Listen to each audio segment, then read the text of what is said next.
When 8th Dan Aikido master and billionaire heiress Victoria Kane stepped into her pristine dojo that Tuesday evening, she expected the usual reverent silence. What she didn't expect was the janitor who kept mopping, completely ignoring her presence. "Care to spar?" she challenged, her voice cutting through the hushed hall. Michael Rowan looked up from his mop, a single father with calloused hands and quiet eyes, and smiled. "Only if you promise not to cry." In that moment, the marble armor of a woman who controlled empires cracked for the first time in 18 years. If you're watching from anywhere in the world, drop your city in the comments below. I want to see how far this story travels now. Let me take you into a tale of pride loss and the unexpected places where we find our greatest strength.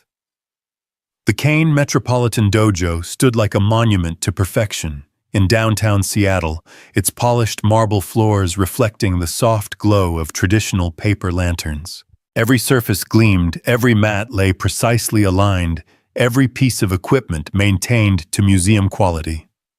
It was Tuesday, 7:47 p.m., and the evening advanced class was about to begin. Victoria Kane's Maserati pulled into her reserved parking space with the whisper-quiet precision of German engineering. Through the floor-to-ceiling windows, she could see her students already kneeling in Caesar, their white gi pristine, their postures perfect. They knew she would arrive at exactly 7:50 p.m. as she had every Tuesday for the past 3 years. Punctuality, like everything else in Victoria's world, was non-negotiable. At 34, Victoria Kane commanded a business empire worth $2.3 billion. Kane Industries had risen from her grandfather's modest shipping company to a multinational conglomerate spanning technology, real estate, and renewable energy. Forbes had called her the Ice Phoenix, beautiful, untouchable, and rising from the ashes of every competitor who dared challenge her dominance. But here in this dojo, she was something more, something deeper. Victoria Kane was an 8th Dan master of Aikido, a rank that typically required decades to achieve. She had earned it in 12 years through a combination of natural talent, obsessive dedication, and the kind of ruthless perfectionism that had built her empire. The black belt around her waist wasn't just fabric and cotton. It was a symbol of the only thing in her life that money couldn't buy: mastery earned through sweat, pain, and absolute commitment.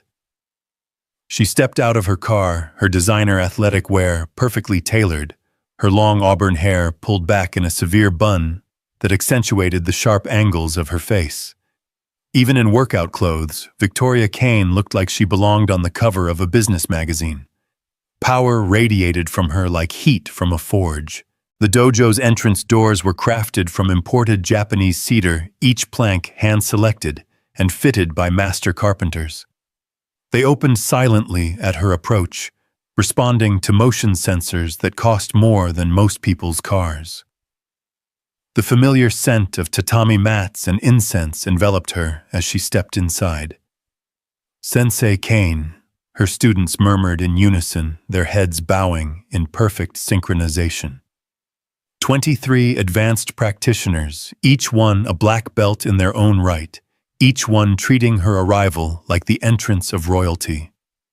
Victoria nodded curtly, her sharp green eyes scanning the training floor with the intensity of a general inspecting troops. Everything was exactly as it should be. The mirrors spotless, the weapons rack organized with military precision, the temperature precisely controlled at 68 degrees. This was her sanctuary, the one place in her world where chaos could not penetrate. But tonight, something was different. In the far corner of the dojo, near the equipment storage area, a man was mopping the floor. He moved with slow, methodical strokes, completely absorbed in his work. The soft swish of the mop across the polished wood created a rhythm that seemed oddly out of place in the reverent silence of the training hall. Victoria's eyes narrowed. The cleaning crew was supposed to finish their work before evening classes began. This was a violation of protocol, a disruption to the sacred atmosphere she had spent years cultivating. The man was tall, but not imposing, probably in his mid-30s, with sandy brown hair that needed a trim and shoulders that spoke of honest labor rather than gym workouts. His janitor's uniform was clean but worn the kind of practical clothing that prioritized function over form. He moved with an economy of motion that struck Victoria as oddly graceful, each stroke of the mop deliberate and efficient. What bothered her most was his complete lack of awareness of her presence. Every person in this building knew who she was. Executives crossed streets to avoid her displeasure. CEOs scheduled their calendars around her availability. Yet this janitor continued his work as if she were invisible. "Excuse me," Victoria called out, her voice carrying the crisp authority that had silenced boardrooms full of men twice her age. The man paused, looked up and smiled. It wasn't the nervous, eager-to-please expression she was accustomed to receiving from service staff. It was calm, unhurried, and somehow amused. "Evening," he said simply, then returned to his mopping. Victoria felt a spark of irritation flare in her chest. She walked across the training floor, her bare feet silent on the polished wood, her students' eyes following her movement with barely concealed fascination.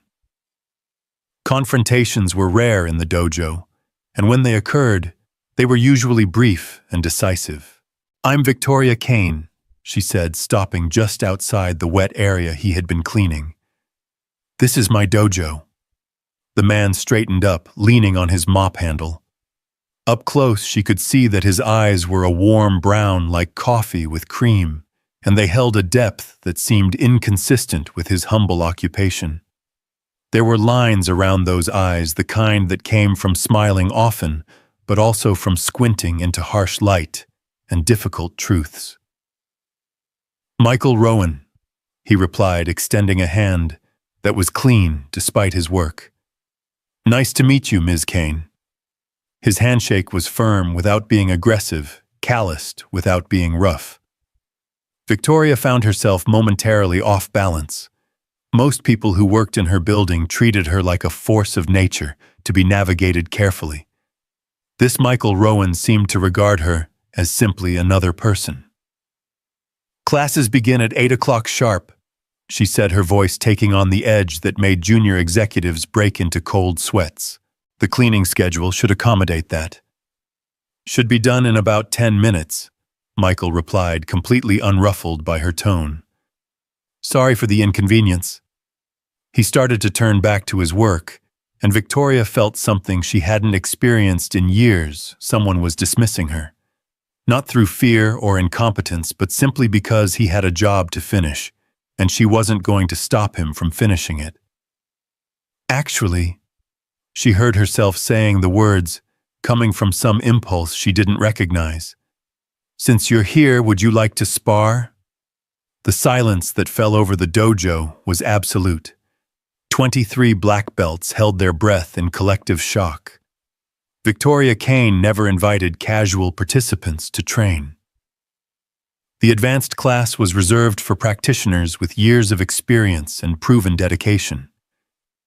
Asking the janitor to spar was like asking a passerby to conduct the Seattle Symphony. Michael stopped mopping and turned to face her fully. For a moment, Victoria thought she saw something flicker in his expression. Surprise, perhaps, or recognition of some kind. Then that calm smile returned. "That's kind of you to offer," he said.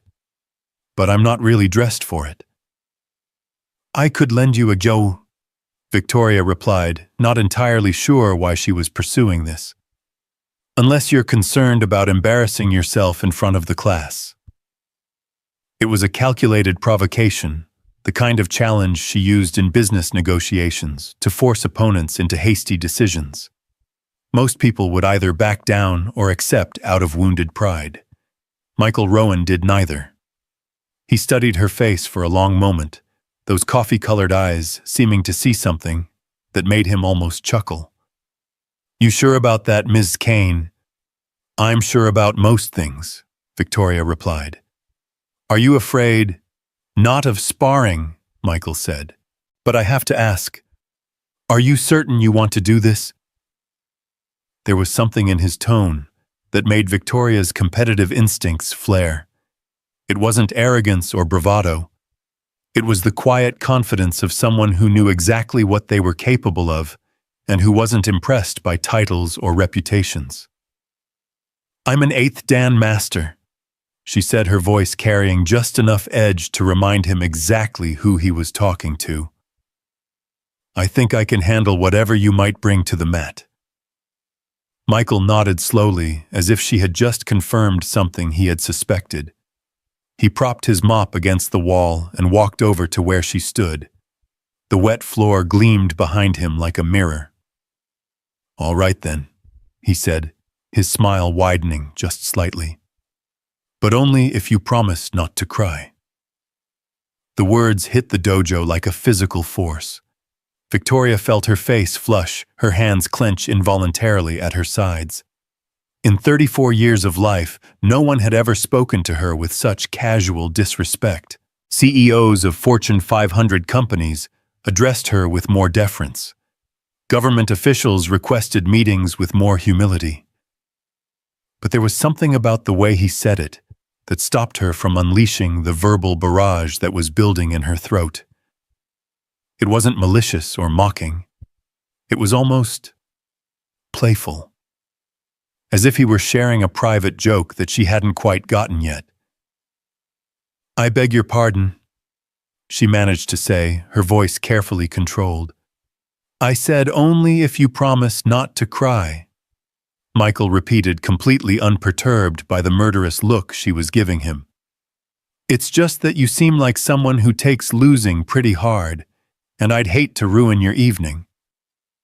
Behind her, Victoria could hear the barely suppressed gasps of her students. Someone was about to witness either the most spectacular humiliation of an overconfident janitor or the impossible spectacle of Victoria Kane being taken down a peg by a man in work clothes. Victoria Kane had built her empire on the principle that backing down was never an option. She had faced down hostile takeover attempts, regulatory investigations, and boardroom coups without flinching. She had earned her martial arts rank by defeating opponents who had been training since before she was born. The idea that a janitor might pose any kind of threat was so absurd it bordered on insulting. And yet, there was something about Michael Rowan that didn't fit the picture. The way he moved suggested an athlete, not a custodian. The confidence in his voice spoke of experience that went beyond mopping floors and emptying trash cans. Most importantly, his complete lack of intimidation in her presence suggested either remarkable stupidity or remarkable capability. Victoria Kane hadn't become one of the most successful people in the world by avoiding challenges, even ridiculous ones. Fine, she said, her voice sharp as a blade. Let's see what you've got. The advanced class watched in stunned silence as their sensei walked to the equipment storage area and retrieved a guest guy in Michael's size. The white cotton uniform was crisp and new, still bearing the creases from its packaging.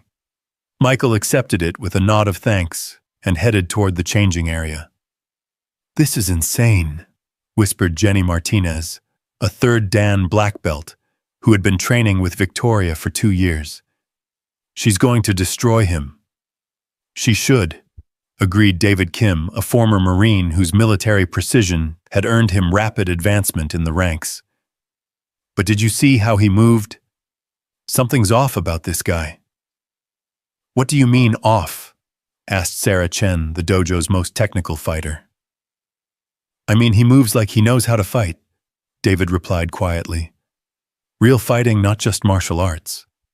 Victoria pretended not to hear their whispered conversation as she performed her own warm-up routine. She moved through a series of stretches and basic techniques with fluid precision, her body responding to commands honed by thousands of hours of practice. Her form was textbook perfect, each movement flowing seamlessly into the next. But even as she prepared her body for combat, her mind was racing with questions she couldn't answer. Why had she challenged a complete stranger to spar? Why did his casual dismissal of her status bother her so much? And why did that knowing smile of his make her feel like she was missing something important? Michael emerged from the changing area wearing the borrowed GI, and Victoria felt her first moment of genuine surprise. The uniform fit him perfectly, but more than that, he wore it like someone accustomed to the weight and feel of martial arts clothing. His stance was natural, his posture correct without being rigid. The playful janitor was gone, replaced by someone who looked like he belonged on a training mat. "Ready when you are, Ms. Kane," he said, bowing formally. Victoria returned the bow, noting that his form was precise without being showy. Traditional, but not slavishly so. Another piece of the puzzle that didn't quite fit. They moved to the center of the training floor, circling each other slowly. Victoria let her mind settle into the familiar rhythm of combat assessment. She cataloged her opponent's height, reach, likely speed, and probable experience level based on how he moved and positioned himself.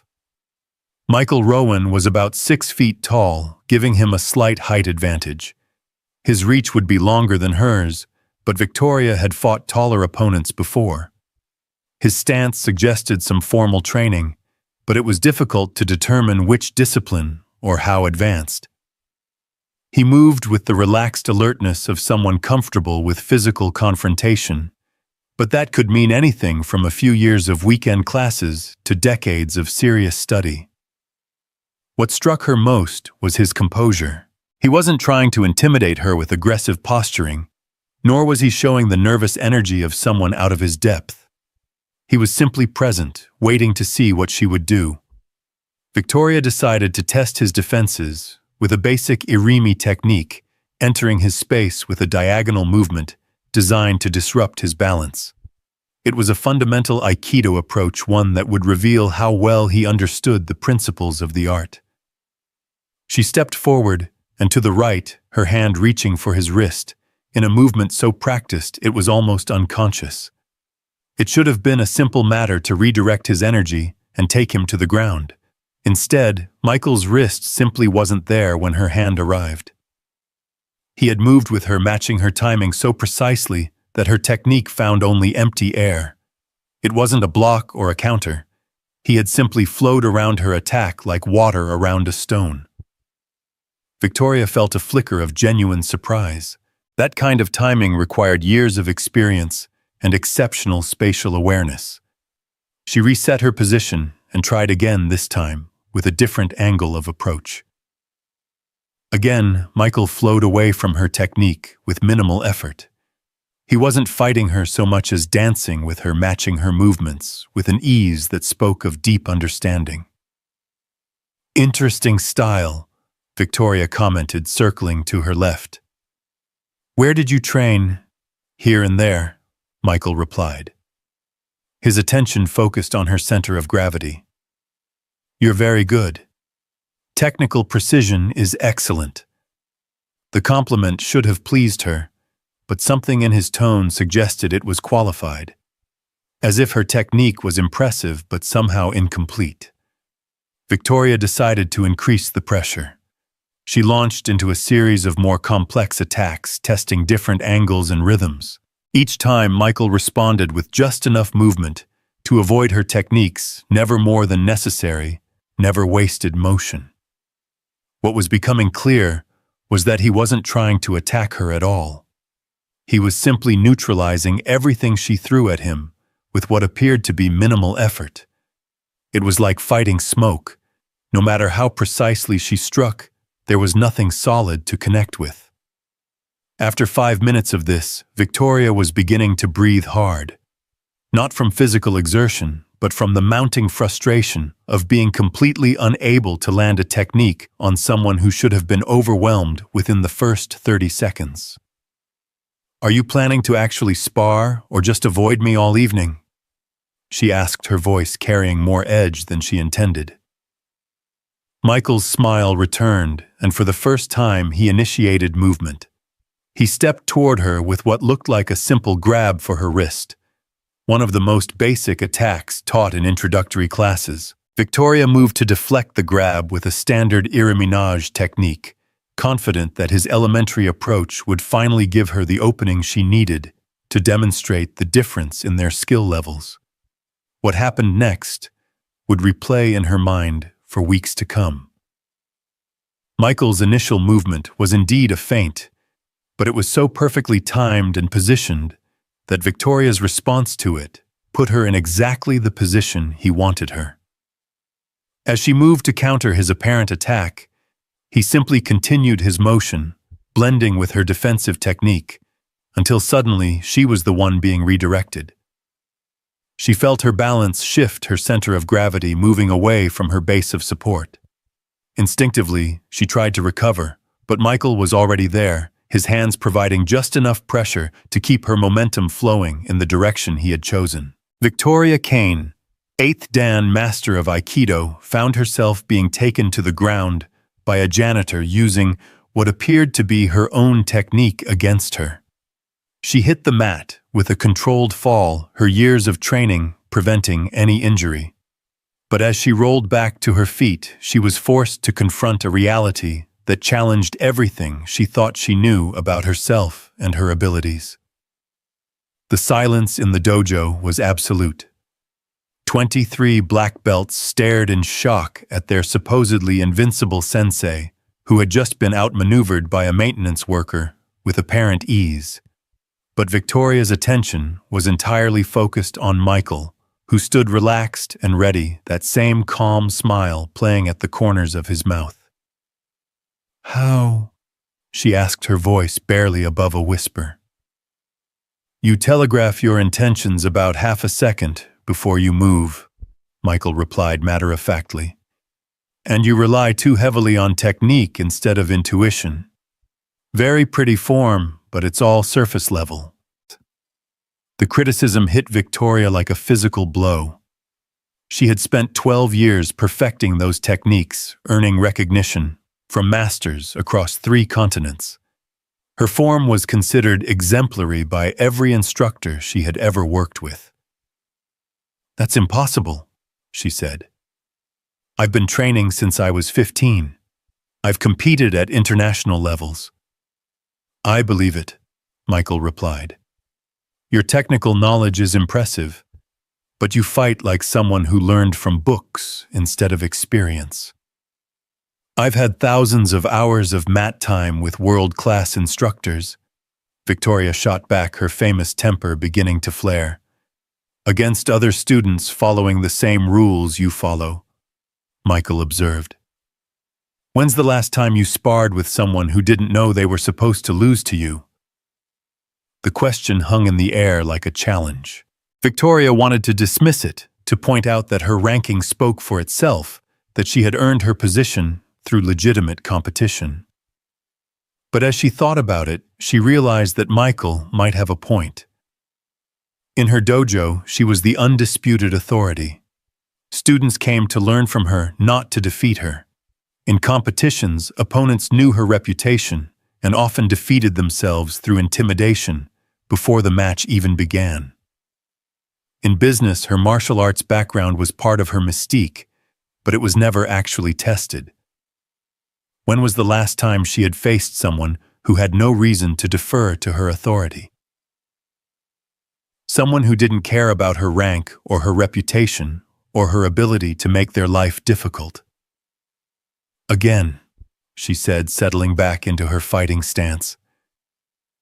For the next 20 minutes, Victoria threw everything she had at Michael Rowan. She used techniques from her extensive repertoire combinations she had perfected through years of study approaches that had earned her victories in tournaments across the country. Michael neutralized them all with what appeared to be casual ease. He never struck her, never used excessive force, never showed any sign of aggression.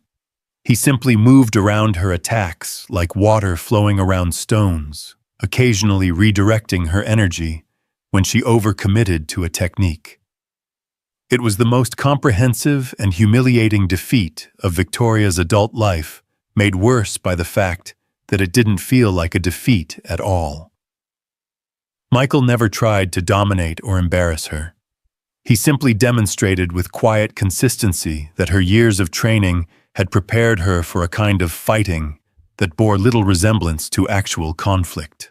When she finally stepped back, breathing hard and covered in sweat, Victoria found herself facing a truth she had never encountered before. She had no idea who she really was when stripped of her advantages. "Where did you learn to fight like that?" she asked, her voice hoarse with exertion. "I was a firefighter for 8 years," Michael replied, his own breathing barely elevated. "You learn a lot about reading people when their lives depend on your ability to predict what they'll do under stress." Victoria caught the past tense. Something flickered across Michael's expression, a shadow that suggested pain carefully buried. "Career ended a few years ago. Medical discharge." He didn't elaborate, and Victoria found herself curious about what could have forced a man who moved like Michael Rowan out of emergency services. But before she could ask, a small voice from the observation area interrupted her thoughts. "Dad, are you done playing with the lady?" Victoria turned to see a boy, perhaps 7 or 8 years old, standing near the dojo's entrance. He had Michael's sandy brown hair and the same calm, observant eyes. He was wearing a school backpack and holding what appeared to be a folded piece of paper. "Almost Noah," Michael called back. "Give me just a minute." The boy nodded and settled onto one of the benches near the entrance, pulling out a sketch pad and beginning to draw with the focused concentration that children brought to activities that truly captured their interest. "Your son?" Victoria asked. "Yeah," Michael replied, his entire demeanor softening as he looked toward the boy. "Noah. He comes here after school while I finish work. Hope that's all right." Victoria found herself nodding, though she wasn't sure why. The dojo had strict policies about unauthorized visitors, especially children. But something about the quiet boy sketching in the corner didn't feel like a violation of her carefully maintained order. "He's welcome," she heard herself saying. Michael's smile returned, but this time it was different. Warmer. The smile of a father who had just heard his child accepted by someone whose opinion mattered. "Thank you," he said. "That means a lot." As they bowed to formally end their sparring session, Victoria found herself studying Michael's face with the intensity she usually reserved for analyzing quarterly reports. The playful janitor who had challenged her was gone, replaced by a complex man whose depths she was only beginning to suspect. "Same time next week?" Michael asked as he headed toward the changing area. Victoria nodded before she could stop herself. "Same time next week." As Michael changed back into his work clothes and collected his son, Victoria stood in the center of her dojo, trying to process what had just happened.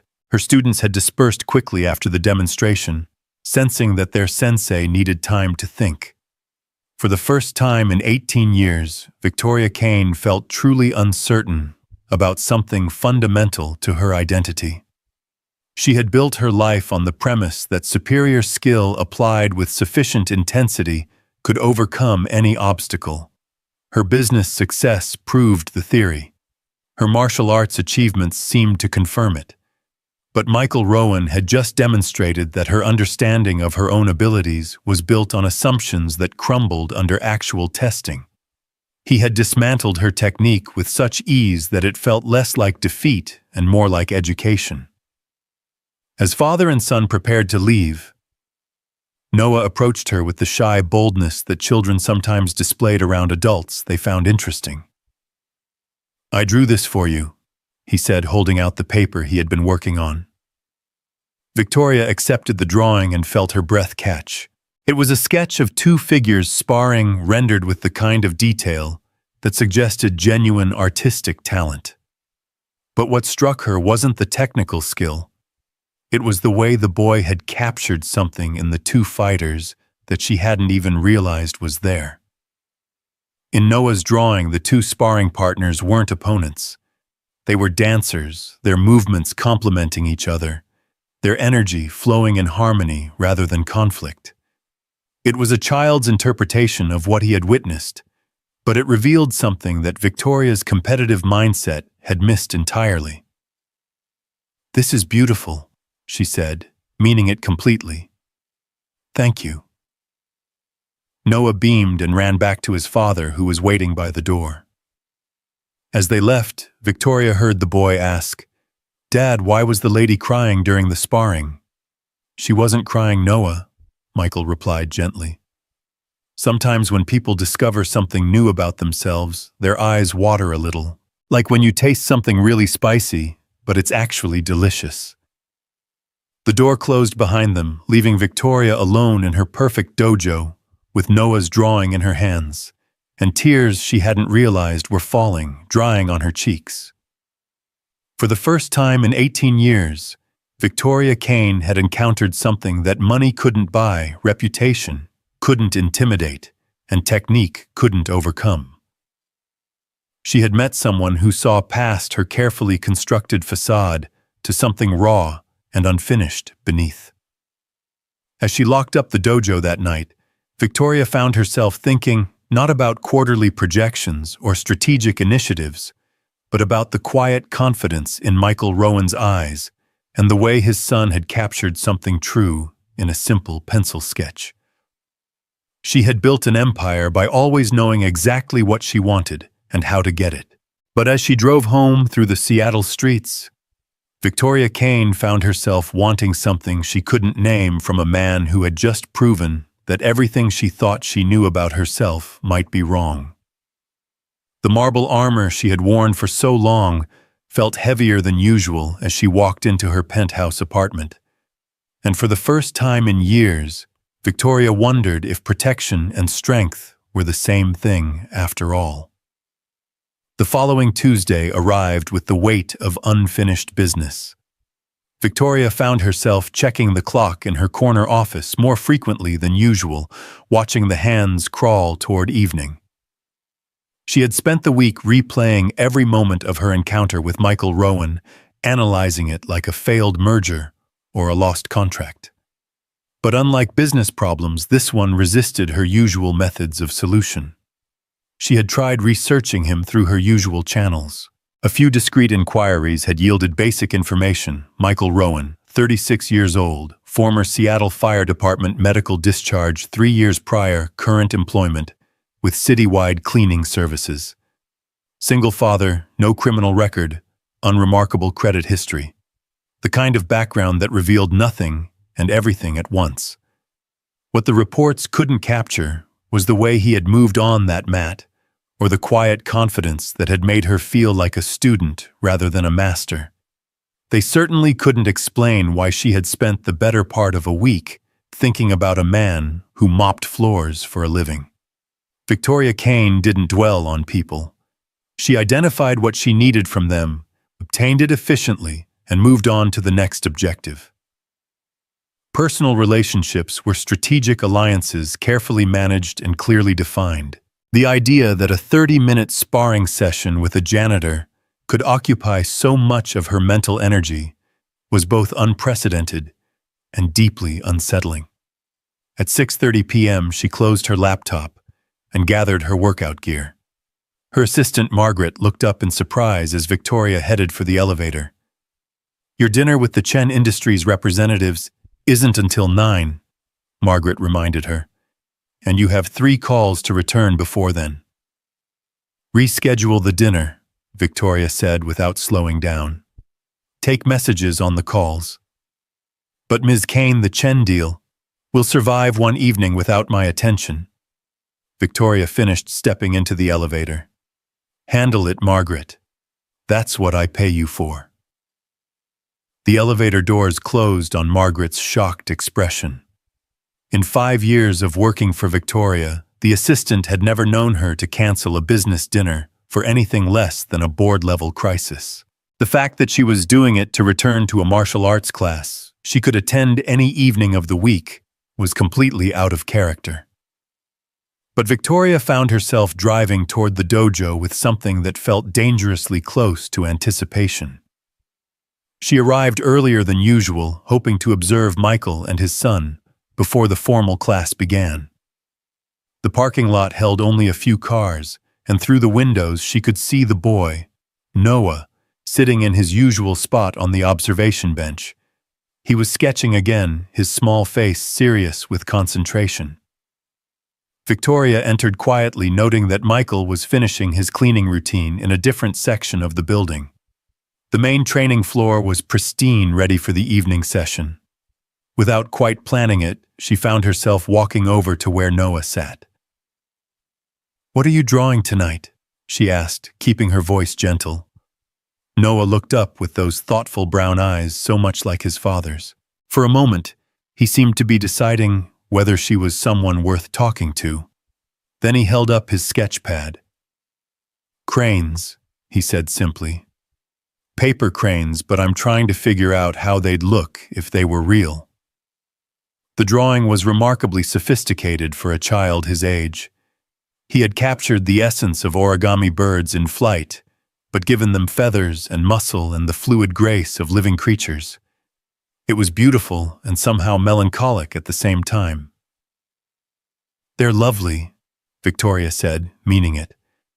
"Do you fold paper cranes too, or just draw them?" "Both," Noah replied. "Dad taught me. He says my mom used to make them when she was sad because folding them made her feel better." The casual reference to his mother hit Victoria unexpectedly. She had assumed Michael was divorced, but the way Noah spoke suggested something more permanent, more final. "Your father sounds like a wise man," she said carefully. "He is," Noah agreed. "But he gets sad sometimes too, especially when he thinks I'm not looking." There was something achingly mature about the boy's observation. Victoria found herself wondering what kind of loss could leave such thoughtful shadows in a child's eyes. "Noah," Michael's voice carried across the dojo as he emerged from the back hallway pushing a utility cart. "You bothering Ms. Kane?" "She asked about my drawings," Noah called back. "I'm not bothering, I'm sharing." Michael's expression softened as he looked at his son, and Victoria caught a glimpse of the deep affection that connected them. It was uncomplicated in a way that made her chest feel tight with something she couldn't name. "Ms. Kane probably has more important things to worry about than your artwork, buddy," Michael said as he approached. "Actually, I don't," Victoria found herself saying. "His drawings are quite remarkable." She meant it, but there was something else driving her words. A desire to contribute something positive to the quiet conversation between father and son, to be included in their easy intimacy rather than standing outside it like an observer. Michael looked surprised by her interest, but pleased. He gets that from his mother. She was an artist.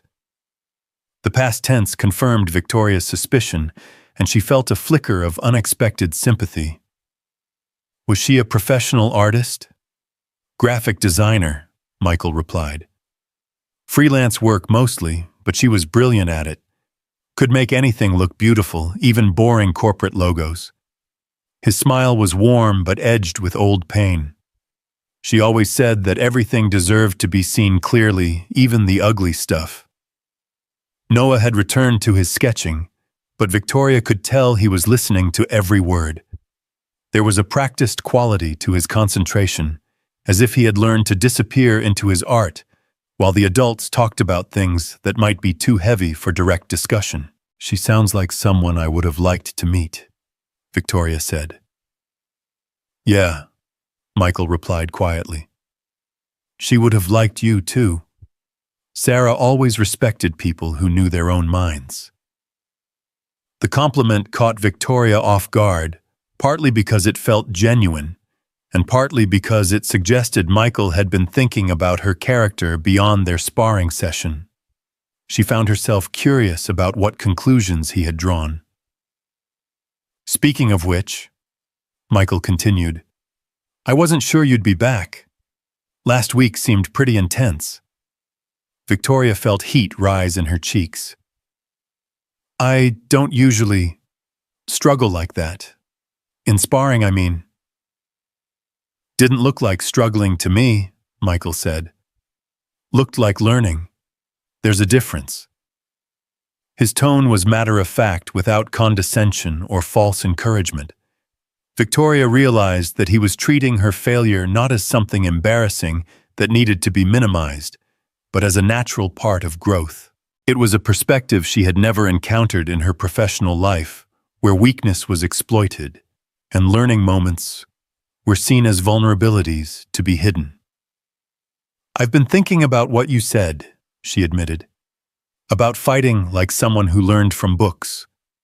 And I'm not sure what to do with that observation." Michael leaned against the wall, his expression thoughtful.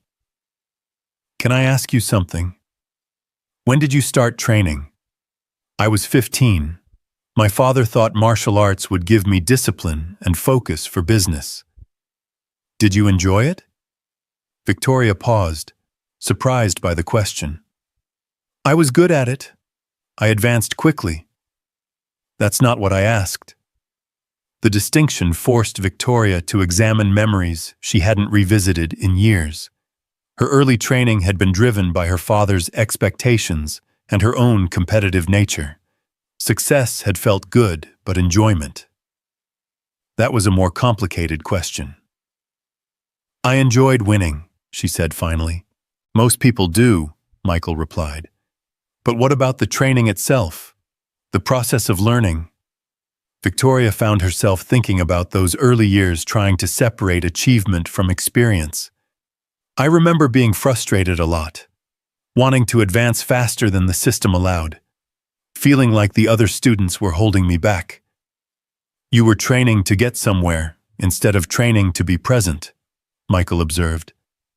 "It's a common problem with high achievers. You turn everything into a performance instead of an experience." The analysis was uncomfortably accurate. Victoria had approached martial arts the same way she approached everything else, as a series of objectives to be conquered as efficiently as possible. The idea of training for its own sake without a specific goal in mind felt alien and somehow wasteful. "Is that what you were doing?" she asked. "Last week, I mean. Teaching me to be present." Michael's smile returned. "I was sparring with you. What you learned was up to you."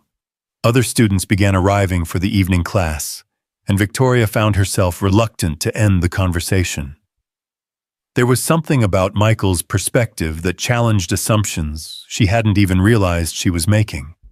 But the demands of teaching called, and she moved to prepare for the formal session. As the class progressed through warm-ups and basic techniques, Victoria found herself watching Michael and Noah from the corner of her eye. The boy had put away his sketch pad and was observing the training with quiet attention.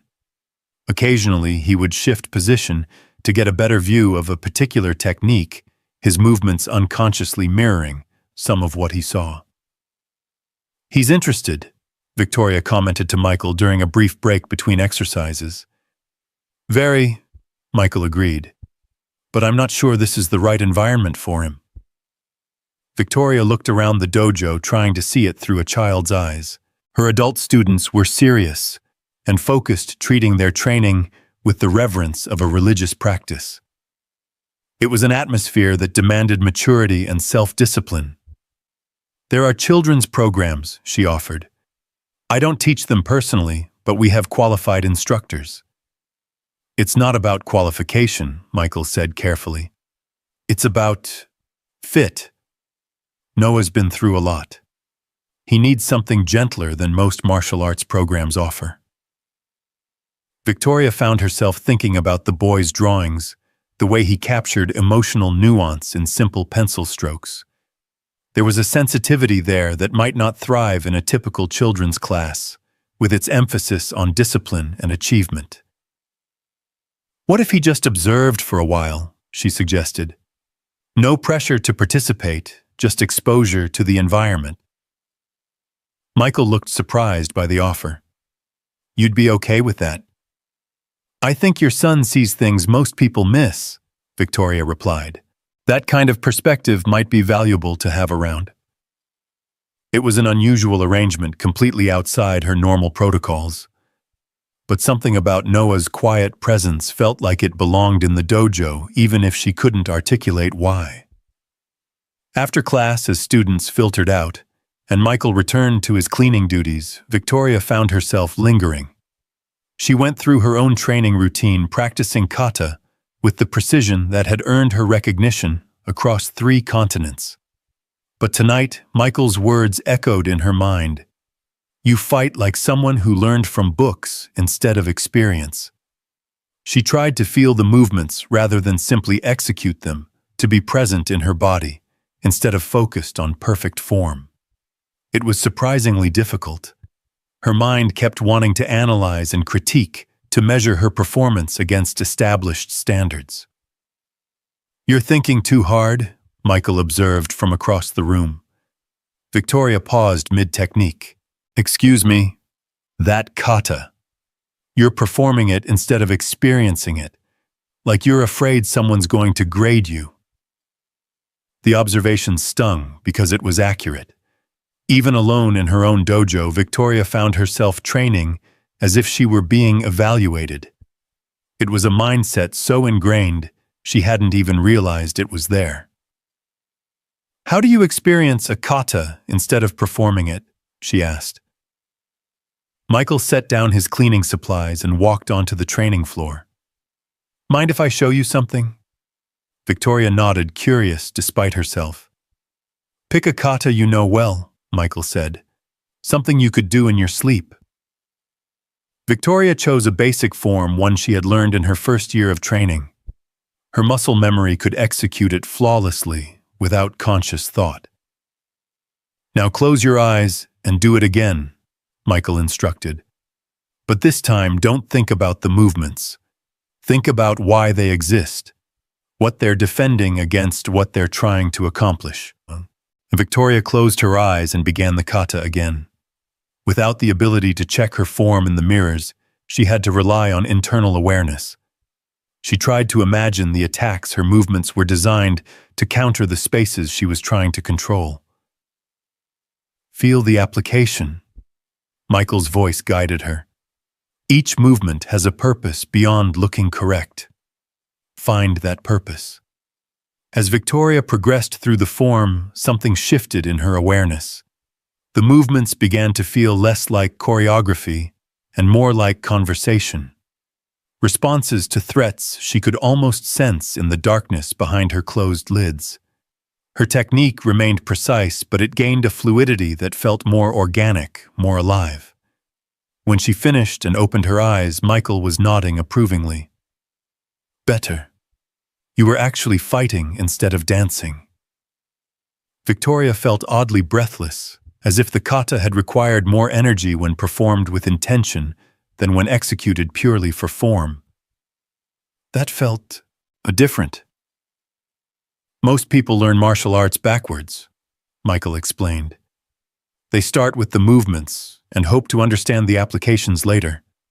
But the movements only make sense when you understand what you're trying to accomplish. Is that how you learned? Michael's expression grew distant. I learned the hard way. Life or death situations don't give you time to remember the proper technique. You do what works, or you don't go home. There was something in his tone that made Victoria want to ask more questions, but also warned her not to push. Whatever experiences had shaped Michael's understanding of combat were clearly painful ones. The fire department, she asked gently. Among other things. Michael's smile returned, but it was edged with something she couldn't identify. Let's just say I had some very effective teachers. Before Victoria could respond, Noah appeared at the edge of the training floor. He had been sitting so quietly that she had almost forgotten he was there. "Dad," he said softly. "It's time." Michael glanced at the clock and nodded. "Right. Sorry, Noah. Lost track of time." As father and son prepared to leave, Noah approached Victoria with another folded paper. This time it wasn't a drawing, but an origami crane perfectly formed from what looked like notebook paper. "This is for you," he said. "Dad says giving someone a crane means you want them to be happy." Victoria accepted the delicate paper bird, struck by the precision of its folds and the thoughtfulness of the gesture. "Thank you, Noah. This is beautiful." The boy smiled, the first completely uninhibited expression she had seen from him, and ran back to his father. As they headed for the door, Victoria heard Noah ask, "Dad, why does the lady always look sad when she thinks no one's watching?" Michael's response was too quiet for her to hear, but she saw him glance back at her with an expression that suggested Noah's observation had surprised him too. After they left, Victoria stood alone in her dojo, holding a paper crane and feeling like something fundamental had shifted in her understanding of herself. A child had seen through her carefully maintained facade to something she hadn't even realized was visible. The idea that her sadness was apparent to an 8-year-old boy was both humbling and terrifying. She walked to her office and placed the crane on her desk, next to Noah's drawing from the previous week. The two pieces of art seemed to anchor something in the sterile perfection of her workspace, adding warmth to a room designed for intimidation and control. Victoria found herself thinking about Sarah Rowan, the woman who had taught her son to fold cranes when he was sad. What kind of person created beauty as a response to pain? What kind of mother raised a child who could see sadness in strangers and respond with gifts, more importantly? What kind of loss had taken such a person from the world and left her husband and son to navigate grief alone? As Victoria locked up the dojo that night, she realized that her questions about Michael Rowan had multiplied rather than diminished. Each answer revealed new mysteries, new depths to explore. For someone who prided herself on understanding people quickly and completely, the complexity of this quiet man and his thoughtful son was both frustrating and fascinating. The drive home took her through the heart of Seattle, past the gleaming towers that housed her various business interests. Normally, the sight of her empire filled Victoria with satisfaction and purpose.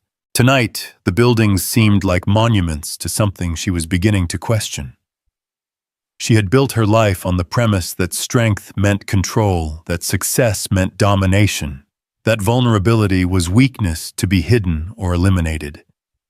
But Michael Rowan seemed to operate from entirely different assumptions.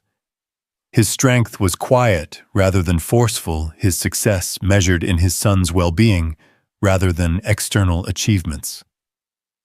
Most unsettling of all, his willingness to acknowledge pain and loss, to fold paper cranes when sad, suggested a kind of courage that Victoria had never considered. The courage to be present with difficult emotions rather than conquering or avoiding them. In her penthouse apartment, surrounded by the trappings of her success, Victoria found herself studying Noah's paper crane by the light of the city skyline. The delicate folds seemed impossibly precise for a child's hands. But more than that, they represented a philosophy she was only beginning to understand. Creating beauty in response to sadness, finding strength in gentleness, offering gifts instead of taking victories. For the first time in 18 years, Victoria Kane wondered if she had been measuring her life by the wrong standards entirely. And for the first time since she was 15 years old, she found herself curious about what she might discover if she stopped performing long enough to actually experience what it meant to be herself.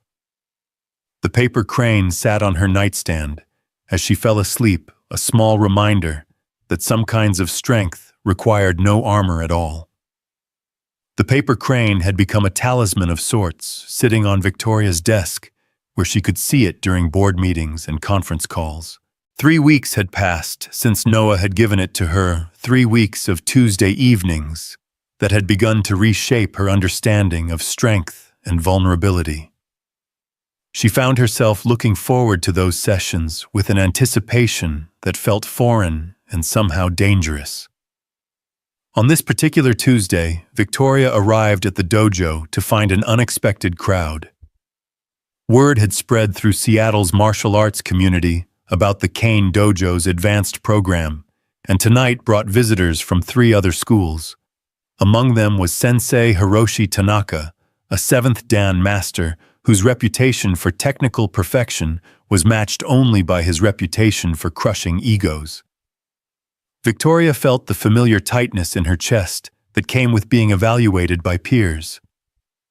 In the martial arts world, reputation was everything, and tonight her teaching would be scrutinized by some of the most respected practitioners in the Pacific Northwest. As students filtered in for the evening session, Victoria noticed Michael working quietly in the background, preparing the space with his usual methodical care.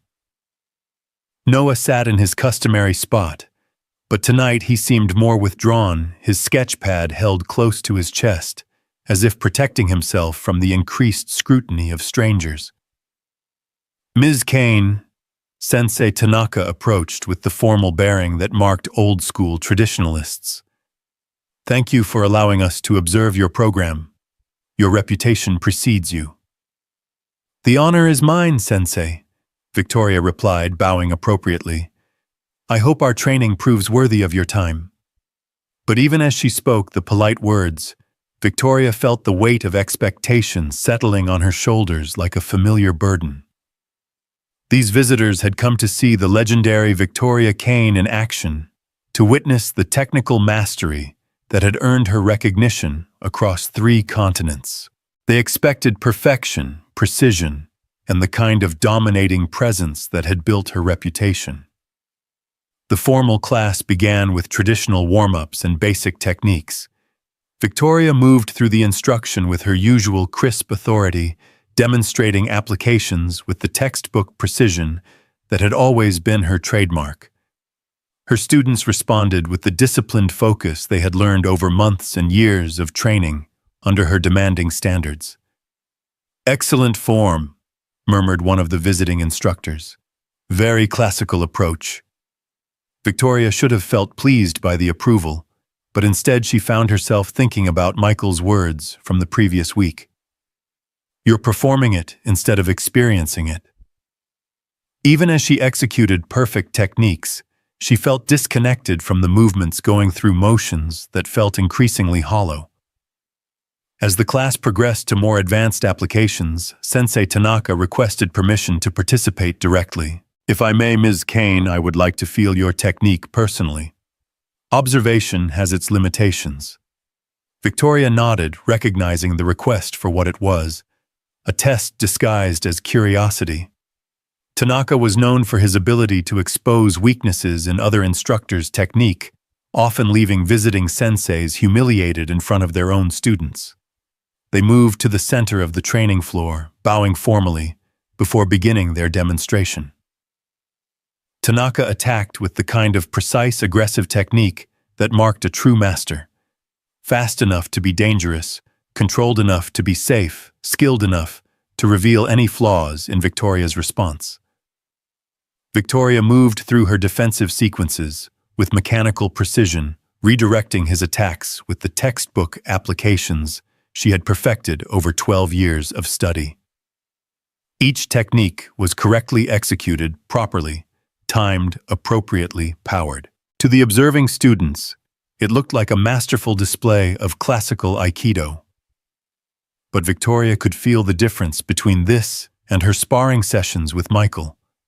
Against Tanaka, she was performing a choreographed dance of attack and defense. With Michael, she had been forced to respond to something real and unpredictable. "Very good," Tanaka said, as they concluded their demonstration. "Your technical knowledge is quite impressive. classical form at its finest. The compliment should have satisfied her, but Victoria heard the subtle qualification in his tone. Classical form, textbook technique, perfect execution of established patterns. It was praise that somehow felt like limitation. As the visiting instructors prepared to leave, one of them paused near where Michael was returning cleaning equipment to storage. "Excuse me," the man said, his tone carrying the casual dismissal that marked someone addressing service staff. "Could you make sure the changing area is properly cleaned? Someone spilled coffee earlier." Michael looked up from his work, his expression neutral. "Of course. I'll take care of it right away." But Sensei Tanaka had overheard the exchange, and his attention focused on Michael with the predatory interest of someone who sensed opportunity for entertainment. "You work here?" he asked, his voice carrying just enough condescension to make the question feel like an accusation. "I do," Michael replied simply. "Ever train?" Tanaka pressed. "You move like someone with experience." Victoria felt a chill run down her spine. She could see where this was heading, and every instinct told her to intervene. But before she could speak, Michael answered with that same calm tone that had first caught her attention. "A little, here and there." Tanaka's smile was sharp as a blade. "Perhaps you'd like to demonstrate. It's always interesting to see how amateur practitioners interpret classical technique." The insult was subtle but unmistakable. Tanaka was offering Michael the chance to embarrass himself in front of a room full of black belts to be put in his place by someone who understood the proper order of things. "I appreciate the offer," Michael said, "but I'm working. Maybe another time." "Come now." Tanaka pressed his voice, taking on the tone of someone extending false generosity. "Ms. Kane won't mind if you take a few minutes to show us what you've learned. Will you, Ms. Kane?" Victoria found herself trapped between competing loyalties. Refusing Tanaka's request would seem protective of her employee, implying weakness, but allowing it felt like throwing Michael to the wolves for the entertainment of visitors who had already seen what they came to see. "If Michael is comfortable with it," she heard herself saying. "I have no objection." Michael looked at her for a long moment, and Victoria saw something flicker in his expression. Disappointment, perhaps, or recognition of betrayal. Then that calm smile returned. "Sure," he said. "Why not?" As Michael changed into a borrowed GI, Victoria caught sight of Noah in the observation area.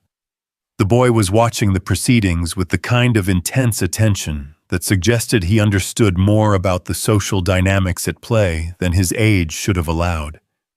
His sketchpad lay forgotten in his lap, his small hands clenched into fists.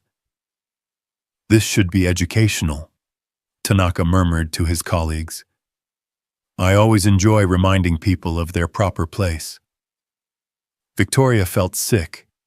She had allowed this situation to develop out of cowardice, unwilling to challenge Tanaka's authority in front of other instructors.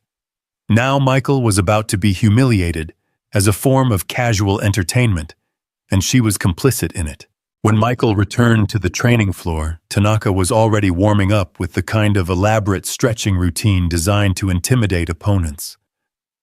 Michael simply stood quietly, hands at his sides, apparently unconcerned by the spectacle he was about to provide. "Any particular type of sparring you prefer?"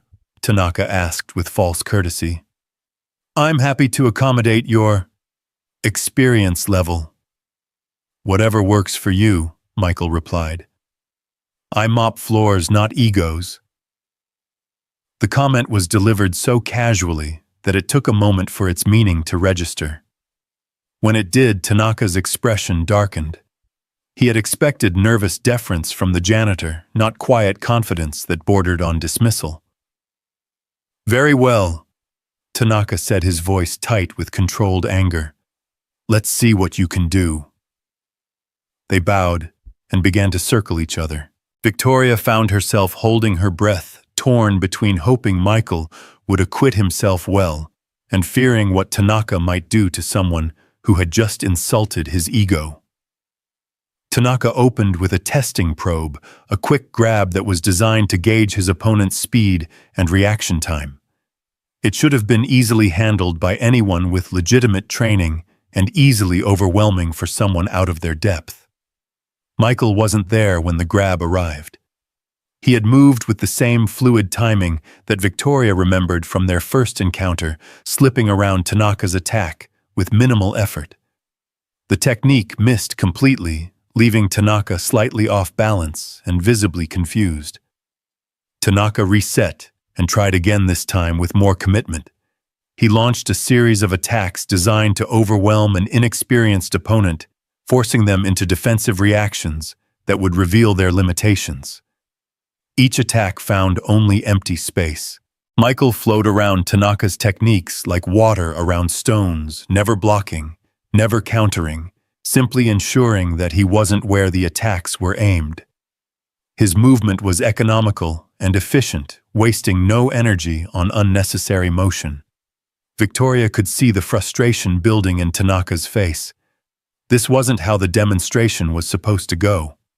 The janitor should have been overwhelmed within the first 30 seconds, reduced to clumsy defensive reactions that would highlight the difference between real training and amateur dabbling.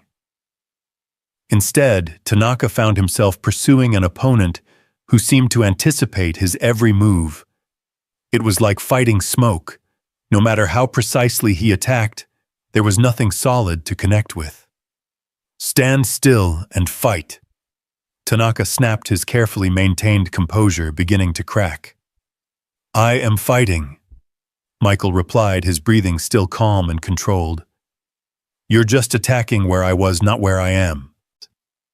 The observation was delivered without malice, but it cut Tanaka's pride like a razor. He was being made to look foolish by a maintenance worker in front of colleagues who would carry the story back to dojos across the city. Tanaka's next attack came with real aggression behind it, the kind of force that could cause serious injury if not properly controlled. Victoria started to move forward, ready to intervene, but Michael had already responded. What happened next would replay in Victoria's mind for months to come.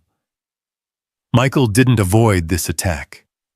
Instead, he stepped into it, blending with Tanaka's aggressive movement, until suddenly the visiting master found himself being redirected by his own momentum. Michael's hands provided just enough pressure to guide Tanaka's energy, turning the attack into a throw that sent the 7th Dan master tumbling across the mat. Tanaka hit the ground hard, but controlled his years of training, preventing injury. But as he rolled back to his feet, his face was flushed with humiliation and rage. "Lucky," he snarled. "Let's see you do that again." "I'd rather not," Michael said calmly. "You're getting angry, and angry people make mistakes that hurt everyone." "Are you afraid?" Tanaka demanded. Michael considered the question seriously. "Of you, no. Of what you might do if you lose control completely, yeah, a little." The honesty of the answer seemed to deflate some of Tanaka's rage. He looked around the dojo, seeing the shocked faces of students and visiting instructors who had just witnessed a maintenance worker outmaneuver one of the region's most respected masters. "Who are you?" Tanaka asked quietly. "Michael Rowan," came the simple reply. "And I really do need to get back to work now." As Michael bowed and walked toward the changing area, Victoria found herself studying the faces of the visiting instructors. They looked like people trying to process something that didn't fit their understanding of how the world worked. Tanaka himself seemed torn between admiration and humiliation, unsure how to react to being so thoroughly outclassed by someone he had expected to dominate. "Where did you find him?" one of the visitors asked Victoria quietly. "He found me," Victoria replied, realizing as she said it that it was completely true. After the visitors left, Victoria found herself alone in the dojo with Michael and Noah. The boy had returned to his sketching, But Victoria could see the tension in his small shoulders, the way he held his pencil too tightly. "I'm sorry," she said to Michael as he finished changing back into his work clothes. "I should have stopped that." "Why?" Michael asked. "Tanaka needed to learn something and I needed to be reminded of something." "What did you need to be reminded of?" Michael was quiet for a long moment, his attention focused on Noah.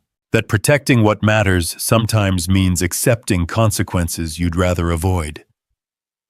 Victoria followed his gaze to his son, understanding suddenly that Michael's demonstration hadn't been about pride or proving himself.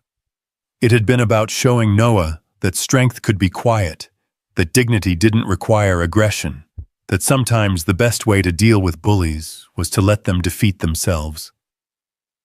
"Noah," Victoria called softly, "what are you drawing tonight?" The boy looked up, his eyes bright with unshed tears. "My dad," he said, "being brave." Victoria felt her throat tighten. The child had seen through the adult politics to the essential truth of what had just occurred. His father had faced down a bully not for his own ego, but to teach his son that quiet strength was still strength. "Can I see it?" Victoria asked. Noah brought his sketch pad over, and Victoria found herself looking at another masterpiece of childhood perception. He had drawn his father in the moment of redirecting Tanaka's attack, but he had captured something that the adult observers had missed. In Noah's drawing, Michael wasn't fighting at all. He was dancing, moving in harmony with forces larger than himself, finding strength in flexibility rather than resistance. "Your dad is very brave," Victoria agreed, "and very wise. He gets sad sometimes," Noah said, echoing his words from previous weeks. "But he's never scared." Victoria looked at Michael, who was pretending not to listen while organizing cleaning supplies. She wondered what experiences had shaped a man who could face down trained fighters without fear, but who carried sadness like a weight that never quite lifted. "Noah," she said carefully, "would you like to learn some of what your father knows? Not the fighting part, but the dancing part." The boy's eyes widened. "Could I?" Victoria looked at Michael, who had stopped pretending not to listen. "I was thinking we might try something different. Less formal instruction, more exploration. Focus on movement and awareness rather than technique and tradition." "You'd do that?" Michael asked, surprise evident in his voice. "I think your son has things to teach us too," Victoria replied. "About seeing clearly, about finding beauty in difficult situations." Michael was quiet for a long moment, studying her face as if trying to determine whether her offer was genuine. It would have to be different from regular classes. Noah's been through. He needs gentleness more than discipline. "Then we'll be gentle," Victoria said simply.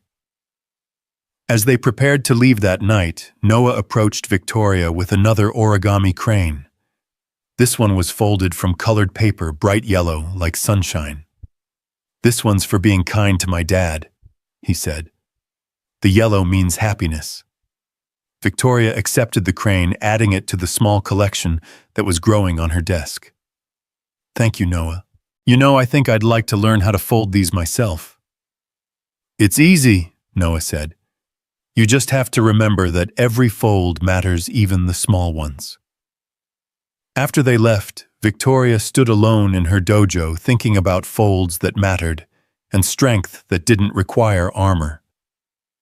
The encounter with Tanaka had revealed something about herself that she didn't particularly like. A willingness to sacrifice others to maintain her own position, a cowardice dressed up as political necessity. But it had also shown her something else. Michael's quiet dignity in the face of deliberate humiliation, his refusal to respond to aggression with aggression, had been more powerful than any display of technical superiority. He had won without fighting, had defended without attacking, had taught without lecturing. Most importantly, he had shown his son that strength and gentleness weren't opposites, but partners, that the highest form of courage was the willingness to remain true to yourself even when others tried to diminish you. As Victoria locked up that night, she found herself thinking about the difference between performing strength and embodying it. For 18 years, she had built her life around the performance, creating an image of invulnerability that kept the world at a safe distance. But watching Michael move through Tanaka's attacks like water through stone, she had seen what authentic strength looked like. It didn't need to announce itself or prove its worth. It simply existed quiet and unshakable, present in moments of testing and gentle in moments of teaching. The drive home took Victoria through neighborhoods she rarely visited, areas where people lived smaller lives than her penthouse existence allowed. She found herself wondering about the families behind the lighted windows, the ordinary struggles and quiet victories that never made it into business magazines or success stories. Somewhere in one of these neighborhoods, Michael Rowan was tucking his son into bed, perhaps folding paper cranes together, or talking about the lessons of the evening. Their apartment wouldn't have marble floors or designer furniture, but it would have something Victoria's penthouse lacked: the warmth that came from love given freely and strength shared generously. For the first time in her adult life, Victoria Kane found herself envying someone who had less money, less power, and fewer options than she did. Not because she wanted to trade places, but because she wanted to understand how someone could carry loss with such grace, how they could face humiliation with such dignity, how they could teach strength through gentleness rather than dominance. The yellow crane sat on her nightstand beside its white predecessor, two small reminders that happiness and sadness could exist in the same space, that strength could be folded from something as delicate as paper and as simple as kindness. As she fell asleep that night, Victoria found herself wondering what it would feel like to stop performing her life and start living it instead. The question followed her into dreams where she moved like water and folded light into birds that could carry away all the sadness she had been too afraid to acknowledge. The dreams stayed with Victoria for days, fragments of movement and light that lingered at the edges of her consciousness during board meetings and conference calls. She found herself distracted in ways that would have been unthinkable just weeks before her attention, drifting from profit margins to paper cranes, from quarterly projections to the quiet wisdom in a child's eyes. By Friday, she had made a decision that surprised even her. Instead of her usual weekend routine of reviewing reports and preparing for the coming week, Victoria found herself at a craft store in downtown Seattle, standing in front of displays of origami paper with the bewildered expression of someone venturing into completely foreign territory. "Can I help you find something?"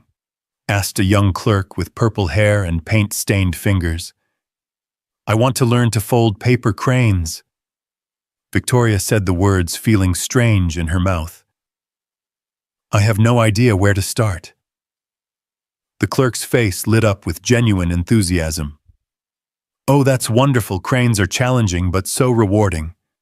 Let me show you what you'll need."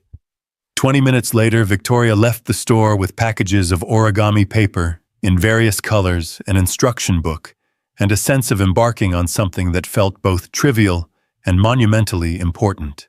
The idea of Victoria Kane, billionaire CEO, sitting in her penthouse apartment, learning to fold paper birds, was absurd enough to make her question her own sanity. But as she spread the delicate sheets of paper across her marble dining table that evening, something about the process felt right in a way that closed-door negotiations and hostile takeovers never had.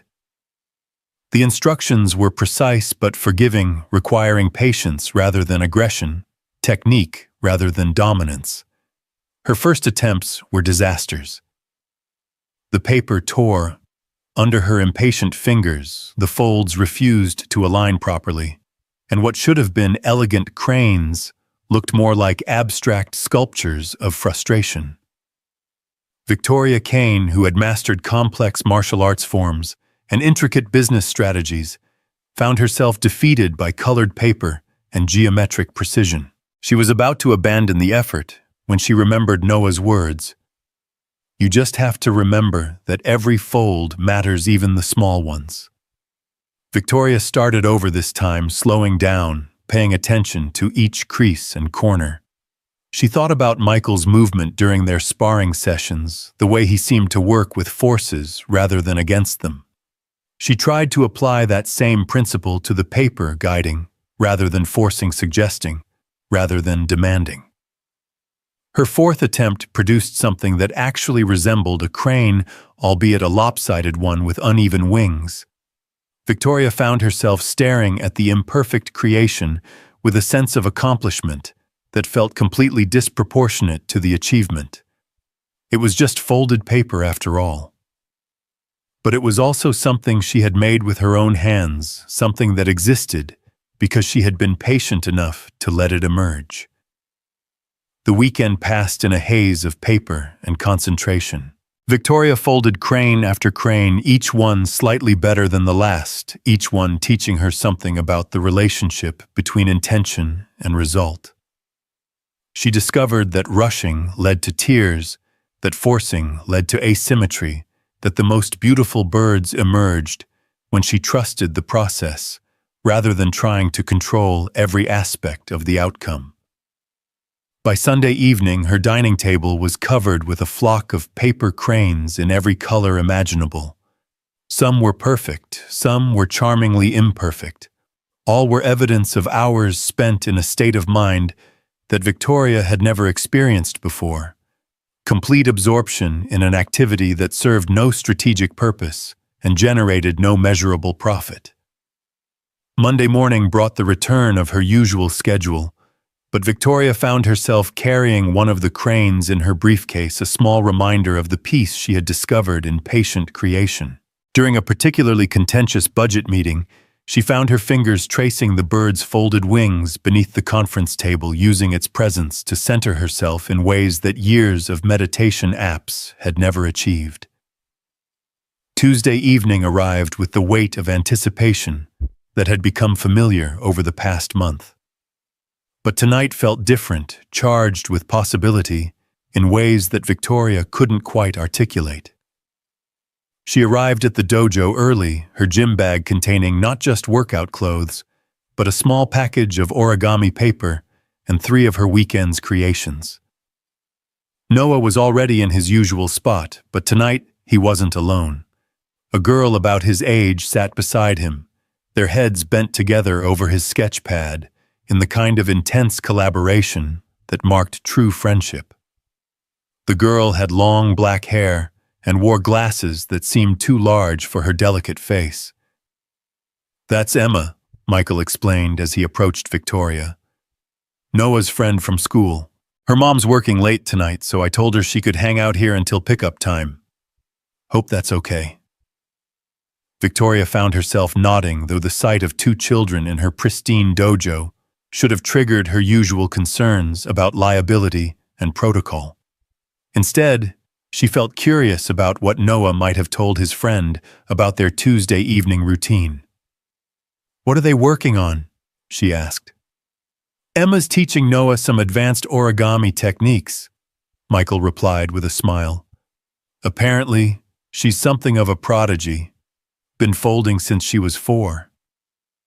Victoria watched as the girl demonstrated a complex series of folds to Noah, her small hands moving with the kind of precision that spoke of years of practice. There was something beautiful about their collaboration, the way Noah's artistic eye combined with Emma's technical skill to create something neither could have achieved alone. "Emma," Victoria called softly, not wanting to interrupt, but curious to meet Noah's friend. The girl looked up with bright, intelligent eyes that reminded Victoria of herself at that age. Intense, focused, slightly wary of adult attention. "Hello," she said politely. "Noah told me you're learning to fold cranes." "I am," Victoria replied, "though I suspect I'm not very good at it yet." "Nobody's good at first," Emma said matter-of-factly. It's like learning to read. You have to make mistakes before you can do it right. The simple wisdom of the observation struck Victoria as profound. In her professional life, mistakes were weaknesses to be hidden, failures to be minimized or blamed on others. The idea that errors might be necessary steps in learning, rather than evidence of inadequacy, was both foreign and oddly liberating. "Would you like to see what we're working on?" Emma asked with the generous spirit that marked truly confident children. Victoria approached their workspace and found herself looking at origami creations that defied her understanding of what was possible with folded paper. Emma had created a dragon so detailed and lifelike that it seemed ready to take flight, while Noah had folded a crane that appeared to be in mid-dance, its wings spread in a gesture of pure joy. "These are incredible," Victoria said, meaning it completely. "How long have you been learning?" "Emma's been teaching me the hard stuff," Noah replied. "But she says the most important thing isn't being perfect. It's understanding what you're trying to say." "What do you mean?" Victoria asked. Emma adjusted her glasses with the serious expression of someone preparing to explain something important. "Every fold tells a story. Like if you're sad, your crane will look different than if you're happy. The paper knows how you're feeling." Victoria thought about her weekend of folding, remembering how her emotional state had seemed to influence the results. The cranes she had made while frustrated were angular and tight, while those created in moments of calm had flowing, graceful lines. "Can you show me?" Victoria asked. The evening that followed was unlike any in Victoria's memory. Instead of formal martial arts instruction, she found herself sitting cross-legged on the training floor with two children and their father, learning advanced origami techniques and discovering that paper could indeed hold emotion in its folds.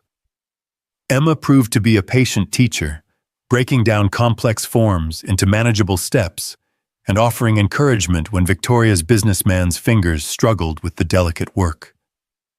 Noah contributed artistic insights, suggesting color combinations and modifications that transformed functional designs into objects of beauty.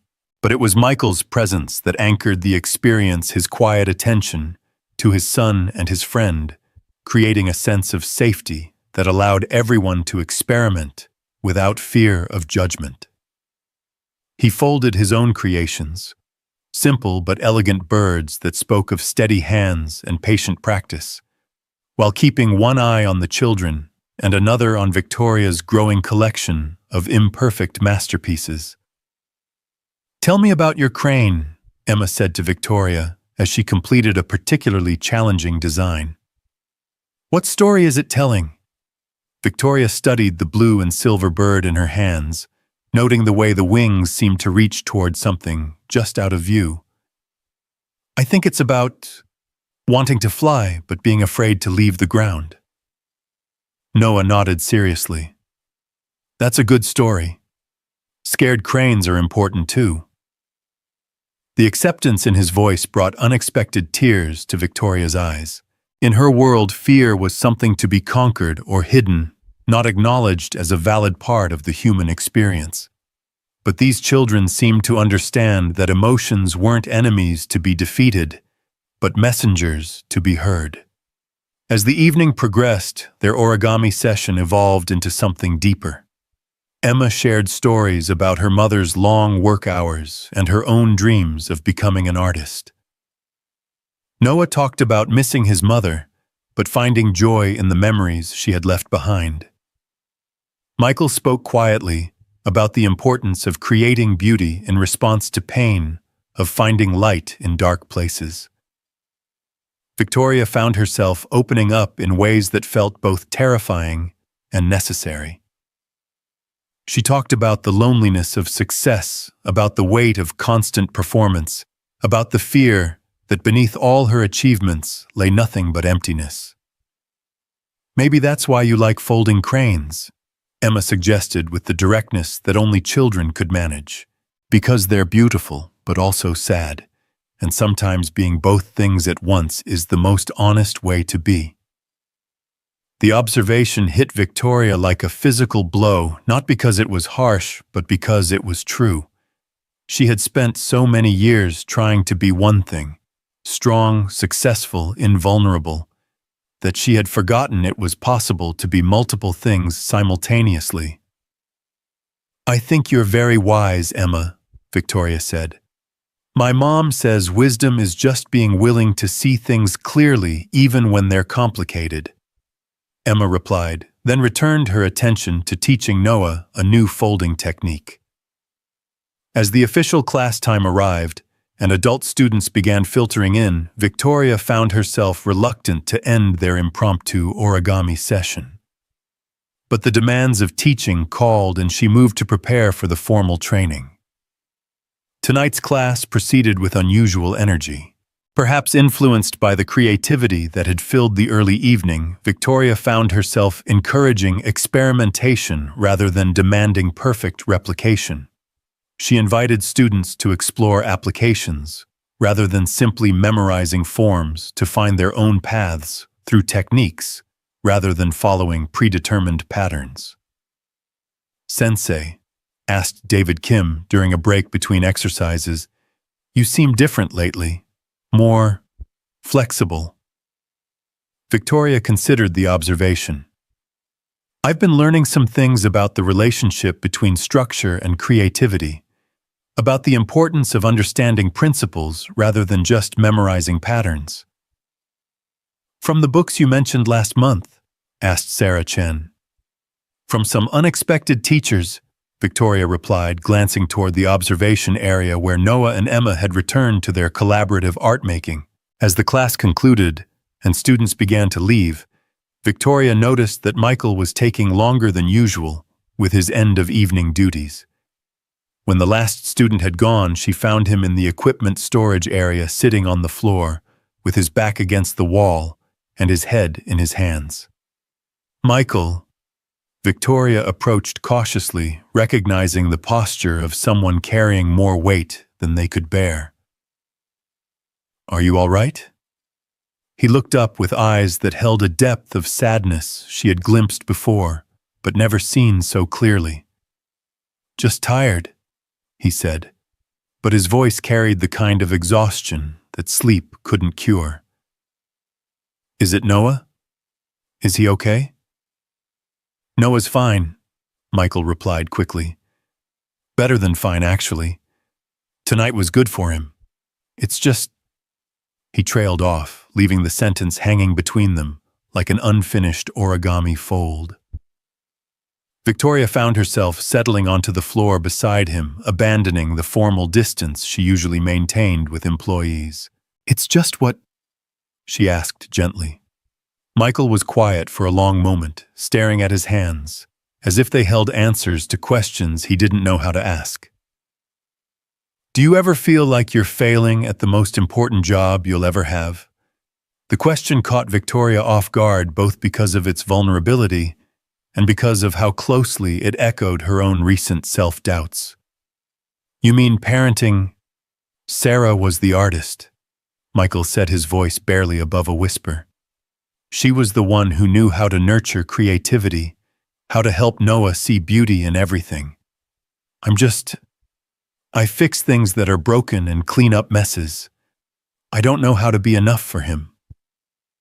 Victoria felt her heart break for this man, who had seemed so strong, so certain of his place in the world. "Michael, your son adores you. Anyone can see that." "But is adoration enough?" Michael asked. "Tonight, watching him with Emma, seeing how he lit up when you paid attention to his art, I realized how much he's been missing. The kind of creative support his mother would have given him. The kind of person who understands that making beautiful things matters." "You fold cranes with him," Victoria pointed out. "You taught him that art can heal sadness." "Sarah taught me that," Michael corrected. "I'm just passing along her wisdom. But what happens when Noah outgrows what I can give him? What happens when he needs more than I know how to provide?" Victoria found herself thinking about Emma's earlier observation about the importance of being multiple things at once. Maybe the answer isn't about being enough by yourself. Maybe it's about building a community of people who can offer different kinds of support. Michael looked at her with surprise. Is that an offer? The question hung in the air between them, loaded with implications that Victoria hadn't fully considered when she spoke. Was she offering to be part of Noah's support system? Was she suggesting a relationship that extended beyond Tuesday evening encounters? I think, Victoria said carefully, that Noah has taught me as much as I could ever teach him, and I think there's value in learning from each other, in creating spaces where different kinds of wisdom can flourish. Even though I'm just the janitor and you're the billionaire CEO, Michael asked, but there was humor in his voice now rather than bitterness. Especially because of that, Victoria replied. I need to learn how to create beauty from simple things. And maybe Noah needs to see that success doesn't have to mean losing sight of what matters. They sat in comfortable silence for a while, two people who had found themselves in unexpected territory, navigating the space between professional boundaries and personal connection. Around them, the dojo held its usual peace, but tonight it felt different, less like a temple to perfection, and more like a sanctuary for growth. Victoria, Michael said finally, using her first name for the first time since they had met. Would you like to get coffee sometime? Not here, not as teacher and janitor, just as people who are figuring things out. The invitation was simple but loaded with possibility. Victoria found herself thinking about all the reasons she should salt no. The complications it would create, the professional boundaries it would blur, the vulnerability it would require. Instead, she heard herself saying, I'd like that very much. As they prepared to leave that night, Noah and Emma approached with a joint creation, an origami sculpture that seemed to be part crane, part dragon, part abstract representation of flight itself. It was unlike anything Victoria had seen before, a collaboration that transcended individual technique to create something entirely new. This is for you, Noah said, offering the sculpture to Victoria, for being willing to learn new things. Victoria accepted the gift with hands that trembled slightly. It's beautiful. What do you call it? A hope bird, Emma replied matter-of-factly. It's for when you're ready to try flying, but you need something to help you remember you have wings. As Victoria drove home that night, the hope bird sitting carefully secured on her passenger seat, she found herself thinking about the evening's revelations. She had discovered that teaching could be learning, that strength could include vulnerability, that the most profound moments often emerged from the simplest activities. Most importantly, she had begun to understand that the walls she had built around her life, walls designed to protect her from pain and uncertainty, had also kept her from experiencing the kind of joy that came from genuine connection with others. The hope bird sat on her nightstand, beside the growing collection of paper cranes, a reminder that some flights required faith rather than control, trust rather than certainty. For the first time in 18 years, Victoria Kane found herself ready to discover what might happen if she stopped protecting herself long enough to find out who she really was beneath all the armor. The question that had haunted her for weeks, about the difference between performing strength and embodying it, seemed closer to an answer. True strength, she was beginning to understand, wasn't about having no weaknesses. It was about being brave enough to let the right people see your vulnerabilities, wise enough to accept help when it was offered, and generous enough to offer your own gifts in return. As sleep took her that night, Victoria's dreams were filled with paper birds taking flight, carrying messages of hope across skies that no longer seemed quite so vast or threatening. And somewhere in those dreams, she found herself learning to fly alongside them, discovering that the ground she had clung to for so long had never been as safe as the journey she had been too afraid to begin. The coffee invitation materialized into reality on a Saturday morning that felt suspended between seasons, with autumn's last warmth giving way to winter's first whisper. Victoria had suggested one of the upscale cafes near her office building, but Michael had countered with a small diner in Fremont that served what he claimed were the best pancakes in Seattle. The choice between familiar territory and unknown ground felt symbolic in ways that made Victoria's chest tight with anticipation. She arrived first, sliding into a worn vinyl booth that had probably seen decades of conversations, both profound and mundane. The Copper Kettle Diner was everything her usual haunts were not. Unpretentious, comfortable, filled with the kind of honest warmth that money couldn't manufacture. Truckers sat next to college students, elderly couples shared newspapers over coffee that had been brewing since dawn, and the waitress called everyone hon with genuine affection. When Michael arrived with Noah in tow, Victoria felt a flutter of surprise followed by something that might have been relief. She had been nervous about navigating a purely adult conversation, unsure how to relate to Michael outside the familiar context of the dojo. "Hope you don't mind," Michael said, as they approached the table. "Emma's family went out of town for the weekend, and I don't like leaving Noah alone for too long." "The more the merrier," Victoria replied, and meant it. Noah's presence would provide both buffer and focus, preventing the conversation from becoming too intense while ensuring it remained authentic. Noah slid into the booth beside Victoria with the easy familiarity of a child who had decided she was safe. "They have really good hot chocolate here," he informed her seriously, "with marshmallows that don't melt right away." "That sounds perfect," Victoria said, catching Michael's eye across the table. His smile was warm but cautious, the expression of someone venturing into uncertain territory with someone whose reactions he couldn't predict. The morning unfolded with surprising ease. Conversation flowed around Noah's observations about the diner's eclectic decor, Michael's stories about his early firefighting days, and Victoria's tentative sharing of her own childhood memories. She found herself talking about her father's rigid expectations, her early struggles with perfectionism, the loneliness of always being the smartest person in the room. "Sounds like you were performing pretty early," Michael observed gently. "I didn't know there was any other option," Victoria replied.